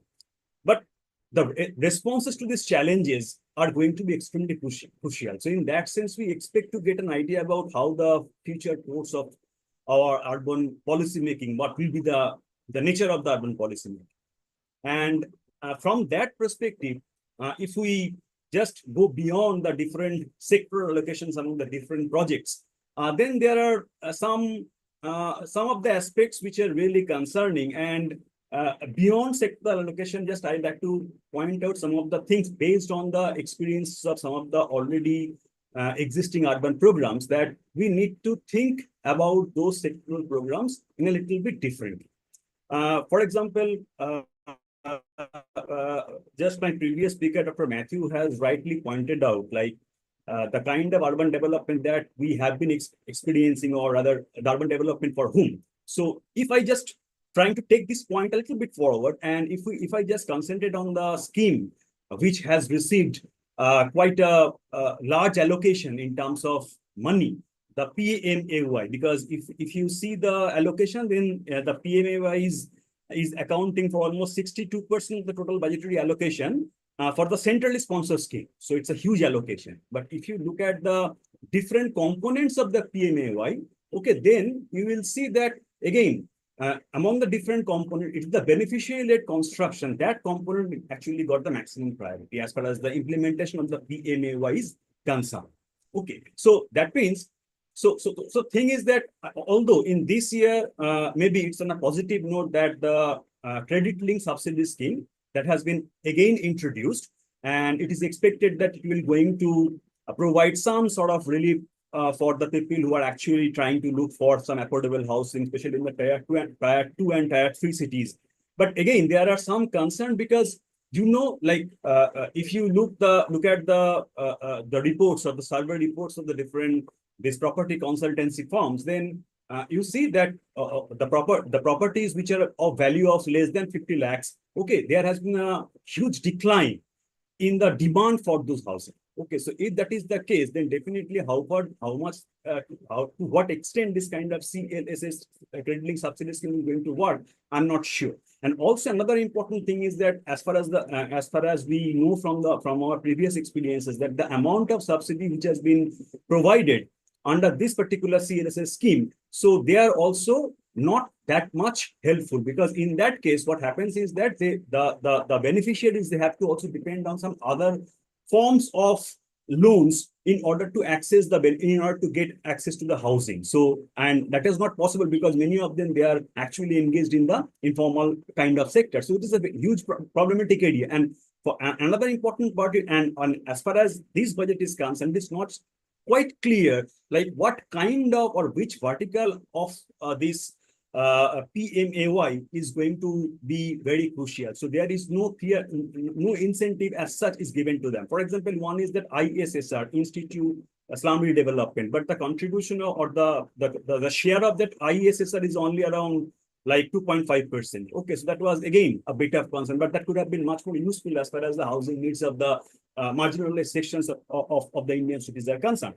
So this is another important aspect which is again related to this PMAY, not this PMAY, but relating to the housing is basically these acknowledgement of the rental housing, because the budget has mentioned about some rental housing program for the industrial workers, and the way it has been stated, I presume that this is mainly being considered as a pilot project, and if it is successful, then it might be scaled up maybe in the next budget. But then again, we have to be a little bit like I have some certain concern about this rental housing as well, because if we know, if we can recollect, we also had a scheme like affordable rental housing complex, which was introduced way back in I think in 2019. But again, if you look at that particular housing scheme and how it actually got unfolded, so that there are many concerns regarding that. For example, one. There are mainly two components of that ARHC. One is the repurposing of the vacant houses through PPP mode. Another is the construction of the houses to PPP mode. Okay, but again, what we found is that the most of the houses, they are not suitably located. They do not those housing units, they do not have any access to basic services. So those houses, they are not simply livable. Okay, so if that is the case, the situation, if this is the situation, how far this kind of housing schemes are going to be useful, there should be some concern. Second important aspect, again, as many of us was mentioning, and even Dr. Matthew was mentioning, that we are actually moving away from some kind of our fetish with smart cities. Okay, but if you again look at the different sectoral composition, then a kind of metrocentricity or the bias towards the big projects, these are pretty evident, because we are talking about the 100 cities for specific water supplies, solid waste management, and basic service related program. We are talking about creating industrial parks relating to the 100 cities, and also we are like talking about those the hearts, the 100 kinds of hearts, and all these things. So it is not clear like how those cities are going to be selected. Okay, because if we again go by our experience of the smart cities, then the city selection criteria and the way the different city development plan has been conceived, so there was a lot of concern regarding that. It was not at all that much helpful. And another important aspect which I find quite a little bit confusing, because that this particular budget has specifically emphasized on the bankability of different projects which are related to the basic services. Okay, But you know, this concept of bankability is basically related with the very idea of commercialization of urban infrastructure. And this particular aspect we have been hearing since 1996 Rakesh Mohan Committee report. Okay. And we are talking about this commercialization of urban infrastructure. We are talking about this increasing private public sector participation. We are talking about increasing this budget also mentioned about the importance of market-based mechanism for financing urban infrastructure. Okay. Now, you know, the basically in the context of Indian cities, the basic problem of the or basic constraints for adopting this kind of bankable project is that in the context of Indian cities, we do not follow any kind of revenue model. Okay, because if you again look at the World Bank report, so in many of the cities, in case of water supply sanitation, almost 50% for such project we cannot.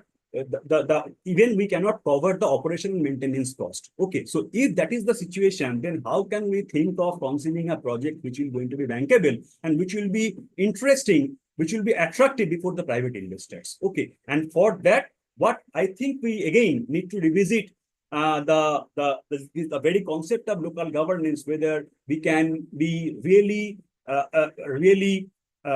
true enough, really honest enough in true strengthening of the urban local government so that they have the decision to make regarding the selection of the project. They have the decision to make to tax the people, and there could be some kind of solid strengthening between the service delivery mechanism and the taxes which they are actually proposing. So these are some of the issues which I think we need to be very much concerned about. Another important aspect is the data problem, which I think Professor Mohalaya Chatterjee mentioned during her speech. So this is very crucial because we are talking about so many problems, but we do not know about the exact magnitude of the problem because we do not have the latest data. So I think that is also important for us to also understand the specific nature of the data. That is very crucial in order to understand, because unless and until we have some idea about the exact nature of the problem, then how we are going to be sure, like whether this kind of budgetary allocation that has been proposed in this particular budget are going to be very much effective or not. So that is another area of concern that I want to flag. So thank you so much. So these are some of my thoughts that I wanted to share. Thank you, Dr. Soumyadip Chattopadhyay. Those were very important, useful thoughts. And I liked particularly your assessment of the provisions in this year's budget and linking those with the experience of what has happened in the past. The example of PMAYU that you gave on the experiences of BLC in the past, the rental housing scheme that was introduced earlier, and the experiences in terms of suitable location of houses and the access to basic amenities. One needs to consider these as everybody is moving forward in terms of transforming the cities is concerned.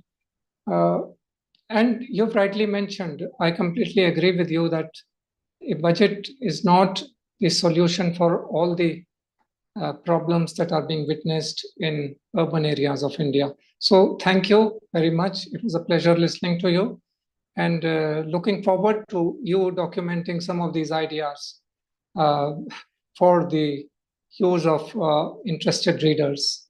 I will just invite the final speaker in today's program. My apologies for inviting you at the end of the program, Mr. Samir Unhale, who has been participating in numerous programs organized by Government of India and organized by IMPRI, and sharing his views on various matters related to urban governance in Mumbai or in India in general.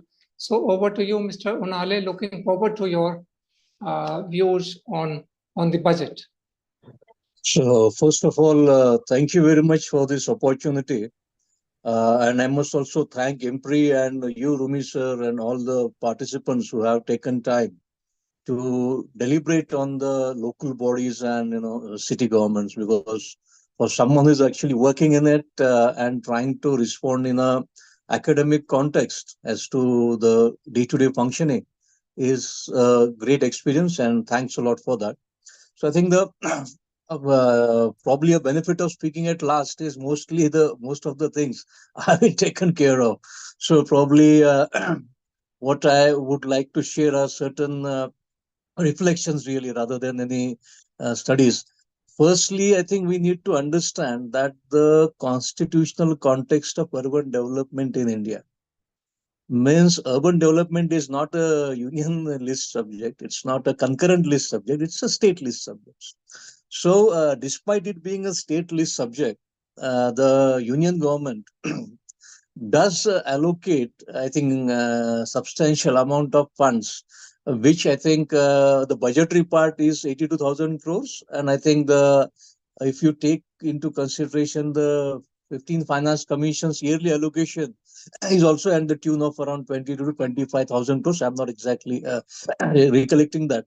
But the union in that sense is transferring almost 100,000, more than 100,000 crores, 1 lakh crores to the urban sector. And if you look at the per capita, I think it will come to around 1,800 to 1,900, assuming the urban population is of 50 crores. So first was this peculiar constitutional context, because it's a purely state subject list. Therefore, the only option to the union government is to go through the centrally sponsored schemes.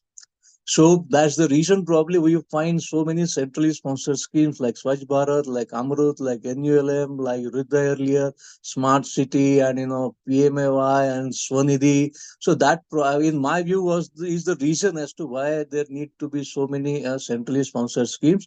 And as we had discussed earlier, that probably we need after 30 years, I think we should seriously consider having another round of constitutional amendment, probably have even some consultative arrangement for that. So, we can take the urban context ahead, because most of the amendments which made provisions are essentially indicative. It is everywhere apart from establishing the institutions like maybe the State Finance Commission, the State Election Commission, maybe the Metropolitan Committee, the District Planning Committee. The entire wording used in the Constitution Amendment Act was the state may. The state may delegate, the state may do that. So essentially, it comes to the political leadership of the state as to how much of that is to be allowed or not. So probably it might be a bit digression, but I do feel that another round of constitutional amendment would help the urban sector. Probably the indicative may could be changed by shall, and probably I do feel that the urban sector will get benefited if the list, I mean, the urban or the city or the municipal part does shift to the concurrent list. I believe it will allow the union to be more actively engaged into the urban issues, which is, in any case, almost 1/3 of the the country's population. And this would allow probably the union to be putting more wherewithal into these topics.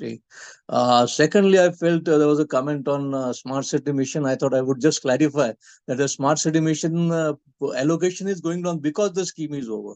It's not that the allocation went down from 10 to 2 because they wanted to reduce the primacy. In my opinion, the mission got over, and what is left is more of to complete the mission. That could be the reason why you're saying that allocation. Thirdly, I believe regarding very often it's talked about the poverty elevation programs, as we said earlier in the urban context. Later, then they went into the employment scheme, and then into, as we call it, the urban livelihood mission. So probably the employment generation and the need of labor in cities many times is, at least in bigger cities, it is high. And probably having a labor kind of the rural employment guarantee scheme, creating community asset type of scheme, probably may not always be applicable to all the cities and towns. But I would like to share that from 2016 there is a scheme of urban labor engagement sort of component in Maharashtra from 2016, in which small projects up to 10 to 15 lakhs can be taken, in which the laborers who are registered can be used for the labor component, as was the case earlier. So that I think wanted to share that fact. And I feel that the apart from the numbers, what is also important is the direction, the policy direction that the speech gives. If you go beyond the numbers and look at the ideas, I think probably the ideas I felt were quite different than what they normally are. Like I'm having investment-ready industrial parks near 100 cities. So obviously that will, definitely benefit. Then rental housing, dormitories for industrial places, development of digital public infrastructure for urban governance, and of course, most importantly, I felt was the acceptance that the economic hubs, cities will be the growth hubs, and therefore the economic and the transit-oriented planning and considering the peri-urban areas. So I feel, about beyond the schemes and the numbers, the land use planning instrument probably is getting more strongly recognized as a tool and instrument for urban development. And I feel that as compared to the, at least what little duration I recollect of, this is a more strong emphasis on the use of land use planning as a important tool, just other than just the budgetary allocation. So the creating brownfield, and of course we have discussed most of the, the esteemed panelists have discussed most of the issues.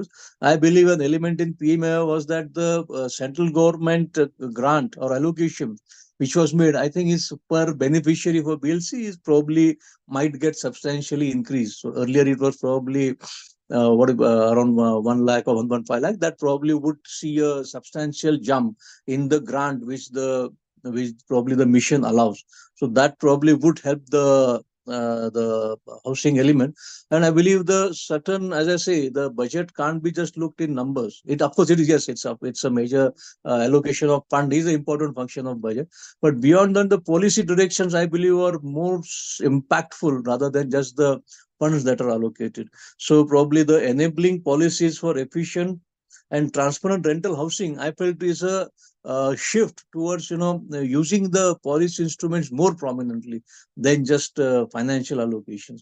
And of course, the as it's one important point I found was that the PM Surya Ghar, the solar rooftop scheme, which is up to the almost over 10 million houses are to be covered, and up to 300 units. I think that's a very important part on the current challenges of 2030, 2025 to 2045. If we take these 20 years, I believe the challenges are much different what they were in 1950 to 1970 or even maybe 20 to 2020.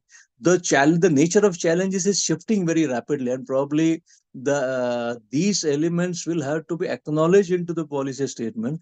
And the traditional way of running a public administration, like budgets and allocations and control and audit, these of course will remain. But beyond that, I think the very tenor of governance will have to see a rapid shift into the way government have functioning. And I believe, in my opinion, these shifts I found to be much more prominent in this year's budget speech, and maybe also the budgetary allocations, because there was a talk of Indian carbon market regarding the current challenges like that of climate change and resilience and urban heat. So I found more statements in the speech than the previous one, which I had tried to study, we had probably recollect reading them. Like after the PM Surya Ghar Mufat Bijli solar rooftop scheme, I think there was a specific statement in para 77 of Indian carbon market framework. So I think that's a substantial statement, and I believe once it is recognized, and it will talk of the 2025 to 2045 school 20 years that I think we should focus on. And therefore the shift into the current way of public administration, the current policy options, the instruments that are available needs to be adopted faster. And that precisely I felt this policy statement part of the financial budget was much more stronger use of land use planning instrument than earlier. Then I think first time probably I feel a very strong reference to peri-urban areas was made, which probably was not that to that extent earlier. So I believe the shift from projects to financing it towards greater much deeper use and more fundamental use of policy instruments, of enabling provisions, of the land use, and I found that to be more peculiar or salient feature as compared to earlier speeches were discussed. And then of course most importantly always feel that the cities get funds from all the three levels of government. So if we are just talking that, maybe as I said, the urban sector is getting 100,000 crores or 1 lakh crores, including the 15th Finance Commission yearly releases which they have. So that I believe will be, inaccurate, because the government of Maharashtra in our case, which I recollect, we had the budget just 2 months back, 2 days back, 2 weeks back. So the budgetary allocation of the state of Maharashtra itself is 20,000 crores. Again, there might be some duplication or the reaccounting of the funds that it will be getting at the central share. But the state again has, the state of Maharashtra has 20,000 crores for urban. And then again, all the municipal bodies also have these budgets. So I always feel that when we are discussing financial allocations in urban India, we need to consider all the three levels of government. Then again, there are parastatals also which are there. There are other government departments which also have an intersection with the urban context, like the Madhyamik, the education mission, the health mission, and other youth skilling mission. So I believe a more comprehensive view needs to be taken now, rather than just depending upon the allocation of a ministry in a central budget. And probably this could give us a more better picture as to how the public finances are getting utilized, and more realistic and holistic picture. I think it will be very interesting to know, how it does, because if you think of Mumbai, I'm sorry, I'm talking a bit Mumbai centric, but if MMRD has a budget of almost 25,000 crores, CIDCO also has a budget of around 20,000 crores. Of course, it might be a case of a richer mega city that we are seeing, but multiple agencies, multiple ministries, multiple level of government, parastatals, some effort. In fact, in the constitutional amendment also, there is a provision of distinct planning committee or metropolitan planning committee, which is expected to collate all the figures other than the land use plan function.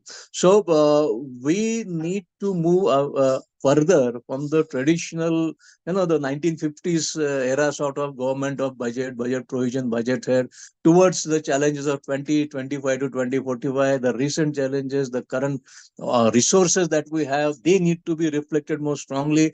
And I felt after reading the budget speech of Honorable FM, I felt that these indications were much more stronger. And of course, our esteemed panelists have discussed about the budgetary numbers in much more detail. So probably these were the limited reflections I felt I had. And I must thank again IMPRI for taking initiative to mainstream cities and local bodies, because such kind of discussion do help to convey the real aspects of city functioning beyond what people read in newspaper or listen on to the news, which is a one-sided, infotainment sort of activity. So thanks a lot for that, IMPRI. And of course, Rumi sir, yourself have been leading urban thinker in India. So it's of course with Tathagat sir and ma'am and Tawarji. So it's great to interact with all of you. Of course, remotely, I think we haven't met even once personally for last 4 to 5 years. We just discussed meeting on webinar. So probably we need to, interact in person also now. And thanks a lot for everything. And thank you for this opportunity.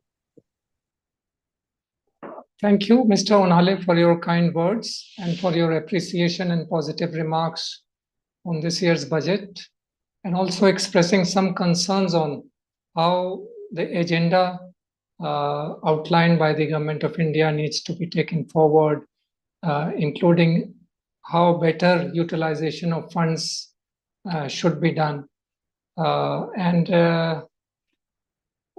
these are points well taken, and we'll just begin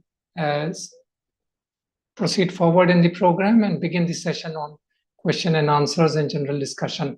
So I would like to invite the participants in this program.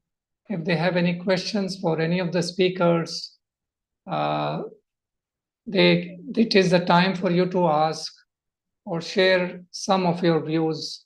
Very briefly, we have extended our time, but we would like to spend a few minutes, about 7, 8 to 10 minutes on the discussion. If there is anybody who wishes to ask a question or has anything to share, it can be done now. Yes, Sridharji has asked a question. Sridharji, would you like to ask, speaking yourself? Yes, Sridharji, please go ahead. Hello, good evening, esteemed panelists. This is Sridhar from XIM University.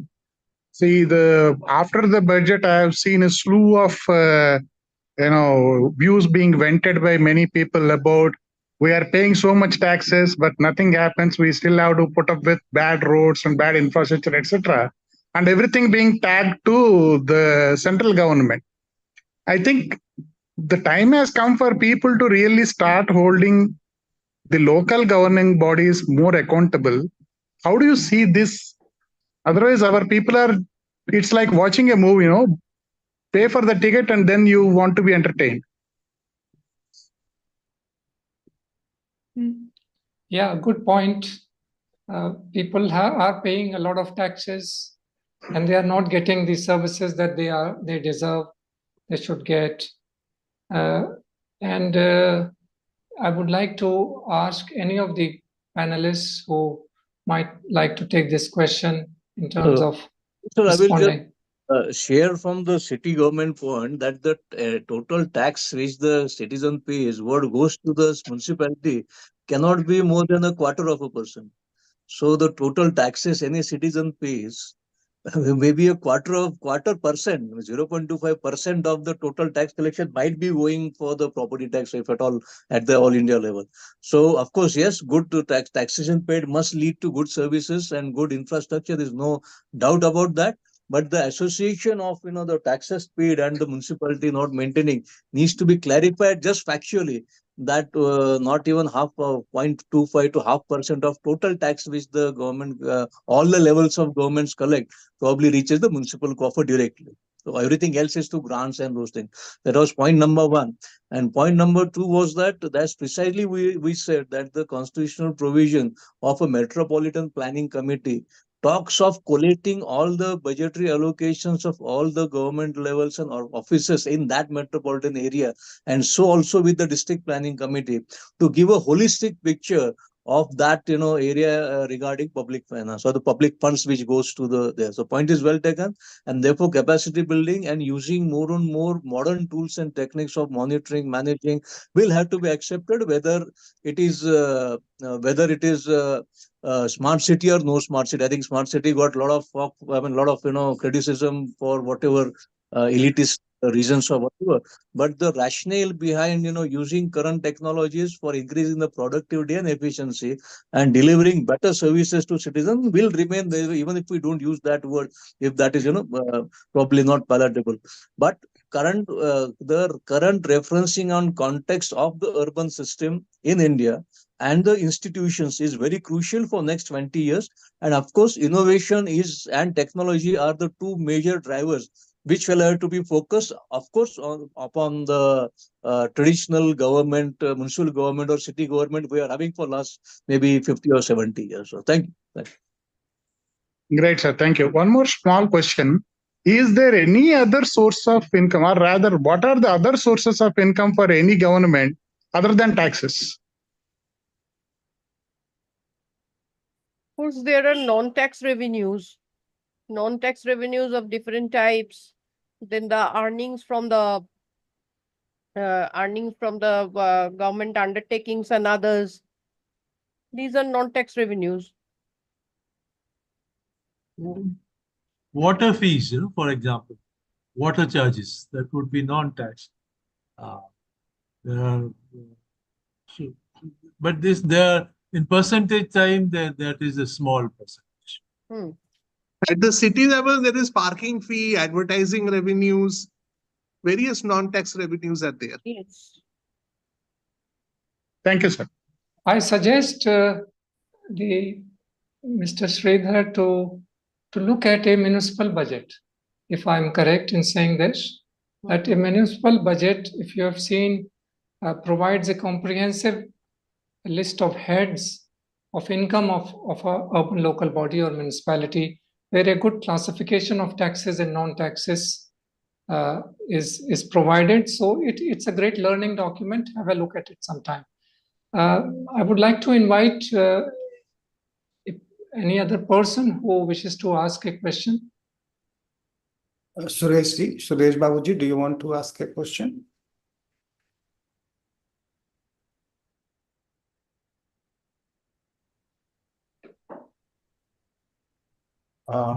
No. So yeah, not really, because I was most of the time I was missed the thing, but whatever I that listened, it was a great information and all.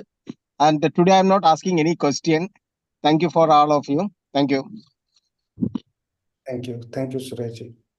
Tathagata sir, yes. If anybody want to ask each other question, yeah. It is not a question, but actually I just thought of, clarifying one point.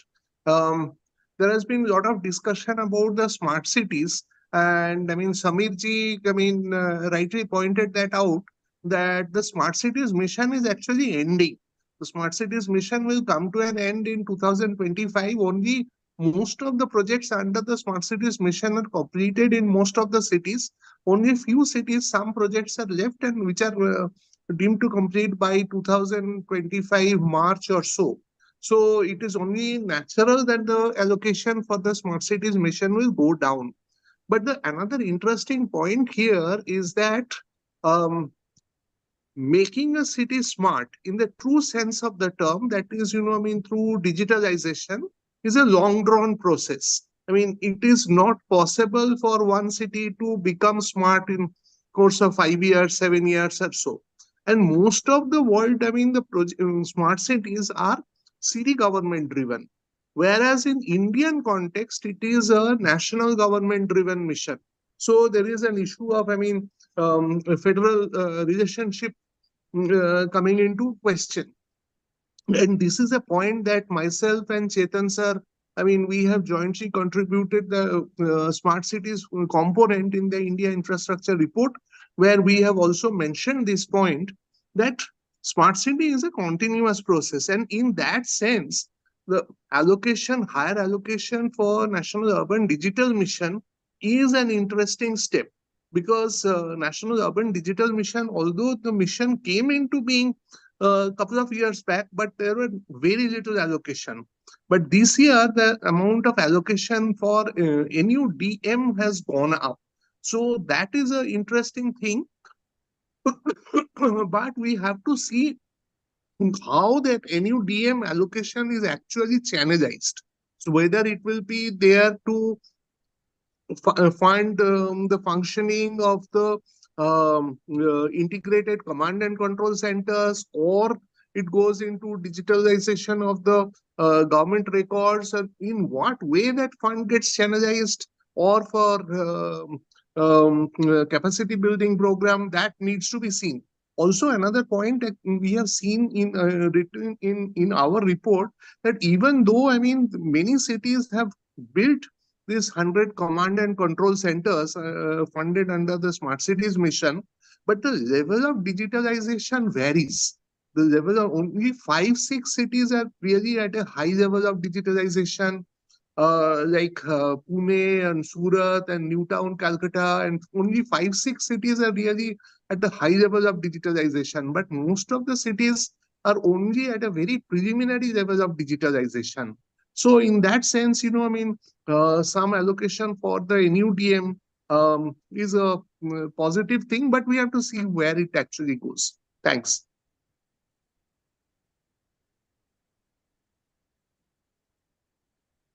Thank you, Professor Chatterjee, for your insights. Are there any questions more from any of the participants?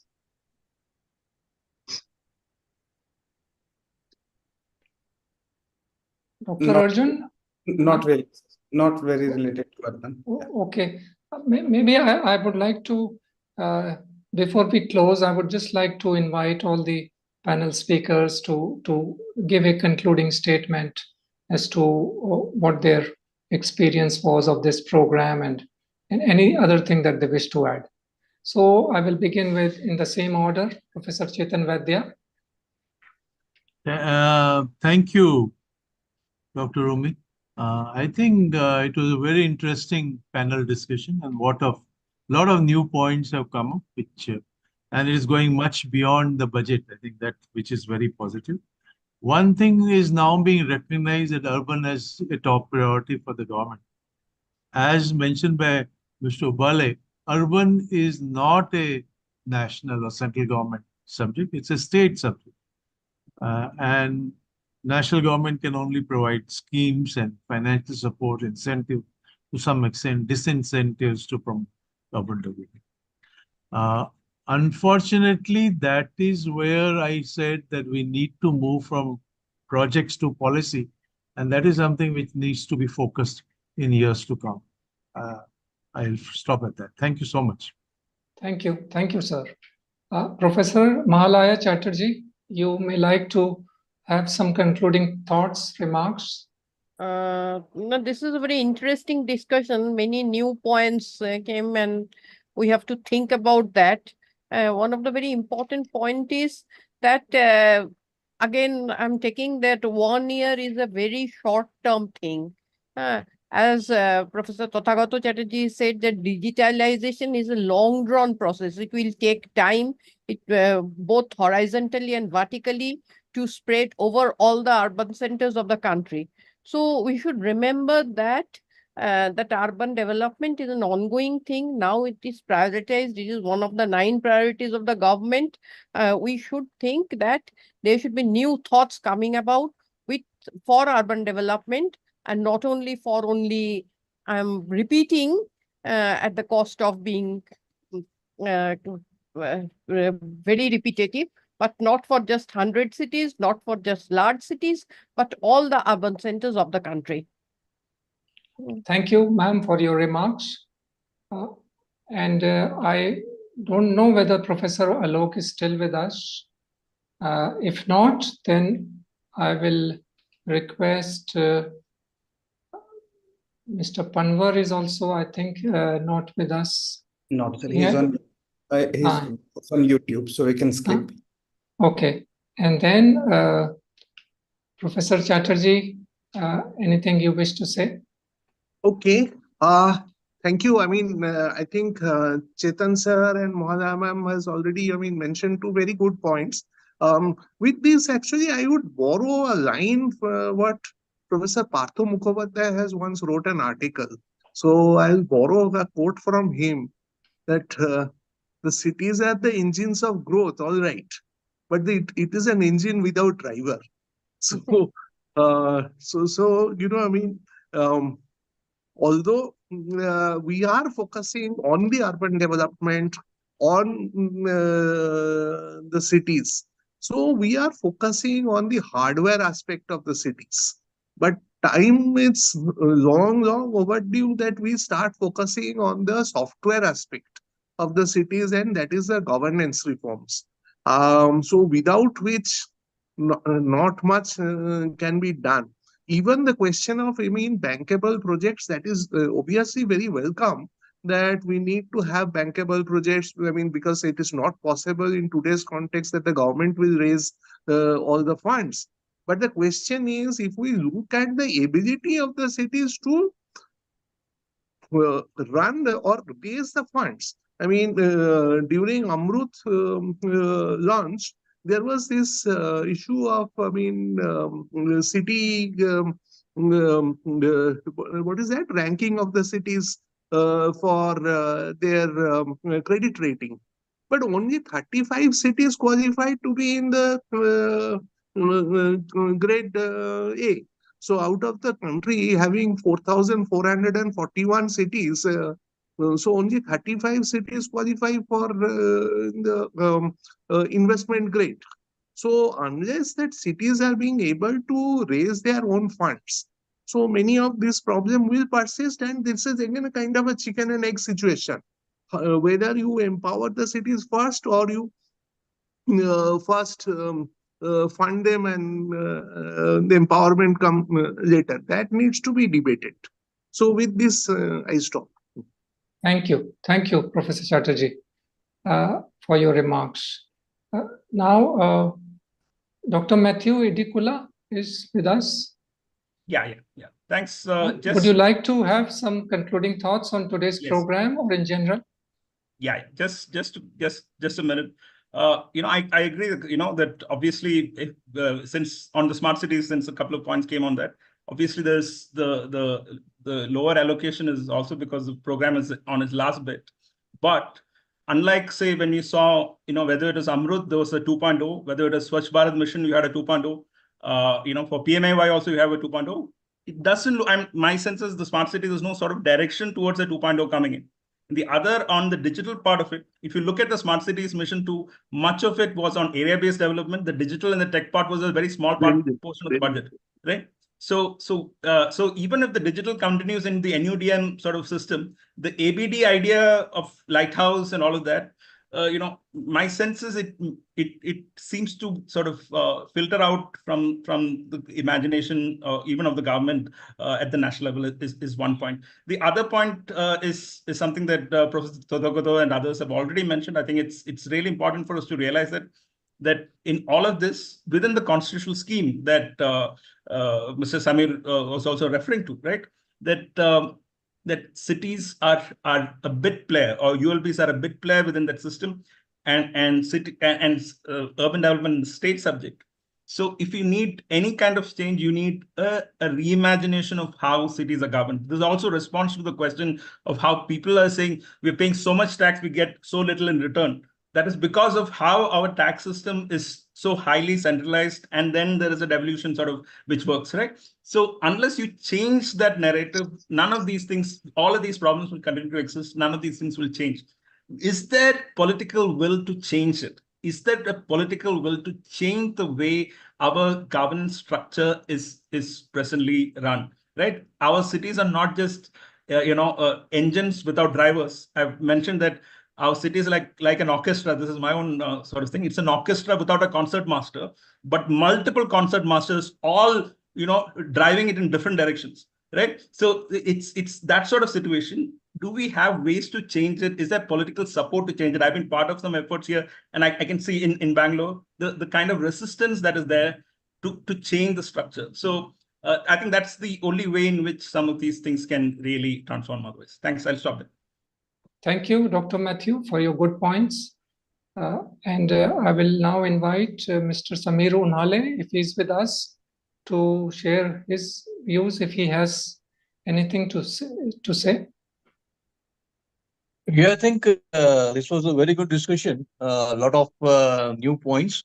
And I believe the discussion also need to happen probably next time on the implementation record of the budget, because every time we discuss the budget allocations, and the implementation of that budget very often gets forgotten in the next new budget when it is submitted. So probably at this time, the revised estimates were probably less by around 12 to 13%. So probably we could also need to discuss on the execution record of the local bodies on both the infrastructure projects as well as the beneficiary projects. So that probably could be done next time. And I believe as I said, the policy directions, I was more impressed by the policy directions rather than just the usual number game which keeps on happening. So I believe the next challenges of 20-25 years are really serious, and we require all the innovation and technology to go for that. And probably the budgets of the various state ministry, various state governments, and probably even municipalities needs to be thought at least once, at an integrated way. And to make this happen, to make it happen, obviously will be require some institutional innovation. So thanks a lot, Rumi sir, for the opportunity. Thank you, Mr. Unhale. I think it's a good point to for you to suggest that there should be some discussion on how funds are utilized once budget documents are released. So I think it's very important to understand that part of the story also. Finally, Dr. Soumyadip Chattopadhyay, please feel free to share any idea that you may have in this concluding round. Thank you. Really, it's an interesting experience for me to listen to all the panelists. And just to add what they have already said, like regarding the fund utilization, I think it is very much important to look at how far the whatever money that has been spent, they are actually responsive to the needs and priorities of the local people. And for that, again, we need some kind of governance reforms, as all the other panelists they have been focusing. And the real challenge, I think, is to ensure the people's participation in the urban development plan and programs, make them much more people-centric. So the real challenge, I think, how to make our governance structure, the urban governance structure, more participatory in nature, so that we can aspire for some kind of inclusive cities, if not by 2030, but at least by 2047, the timeline of Viksit Bharat. Thank you. Thank you. Thank you, sir. Thank you, Professor. Rumi sir, your concluding remarks. I just want one point, because I'm not able to understand. Chetan sir also mentioned the day annual budget, by COVID, it increased a bit. In interim budget, the sanctions were, 0.01 crores. Again, 10 lakhs. 10 lakhs. Again, we have given 300 crores this time, but not before election. So this is something very unusual happening, because government will give before the election, right? Now, time and again, because most of the time there are consultants and they're saying that it will go to CSR. How we are faring with that scheme, it's really puzzling. And Chetan sir also raised. So I wanted all of us to ponder about it. Rumi sir, what do you feel about it? Yeah, that requires a separate discussion, separate program, but it's a very valid, very important point that you have raised. We have extended our time. Actually, I wanted to give sufficient time to the speakers to freely and frankly share their thoughts on the budget. We might have overshot the time that we had decided, but I think it was a good discussion. And the important point that emerged from this discussion was, one is the positive point about the center giving priority to the subject. It in itself is very important. And the challenge now is how this priority that has been identified would be unfolded, would be translated into actions onto the ground, what kind of approaches, innovative ideas would be utilized in executing the policies is something that's of concern, because generally the public and the practitioners and the urban community do not see a significant visible change insofar as transformation of urban areas is concerned. So a systematic approach is still needed, step-by-step approach, not jumping steps, but attending to all the aspects that are required if India needs to compete with some of the global cities in the country. Air pollution is an issue, environment is an issue, access to drinking water quality is an issue, proper sanitation is an issue. There are so many issues which do not seem to be going away. There are some so-called lighthouses in the country. Some good examples are there. There's certainly no denying the fact. But a massive transformation is not occurring, is something of worry. People in the country deserve a better quality of life, superior quality of life, as is being received in other cities of the world. There may be certain adversities there, but generally the quality of life is quite good, although the taxes that are derived generated or collected from the communities is high, much higher than what India is collecting. But people are satisfied with many of the services that are provided. So that's something that still needs to be desired insofar as India is concerned. So I have these simple concluding thoughts that I would like to place before the distinguished panel. And I would like to thank all the panelists for taking out time, participating in IMPRI and other activities as and when they are requested. And I would like to thank IMPRI for organizing this on time, in good time, and over to IMPRI for the vote of thanks and concluding thoughts. Thank you. Thank you, sir. Then thank you, everyone. Lakshita, quickly for vote of thanks. Thank you so much, panelists. Thank you so much, professors, for such an insightful discussion. So as we have come to the day of today's discussion, I, Lakshita, researcher at IMPRI, Impact and Policy Research Institute, would like to propose the formal vote of thanks on behalf of IMPRI, Center for Habitat, Urban and Regional Studies. I would like to thank all of you for attending today's deliberation, a panel discussion on cities, local governance, and Union Budget 2024-25 as a part of IMPRI 5th annual series of thematic deliberations and analysis of Union Budget 2024 and 25.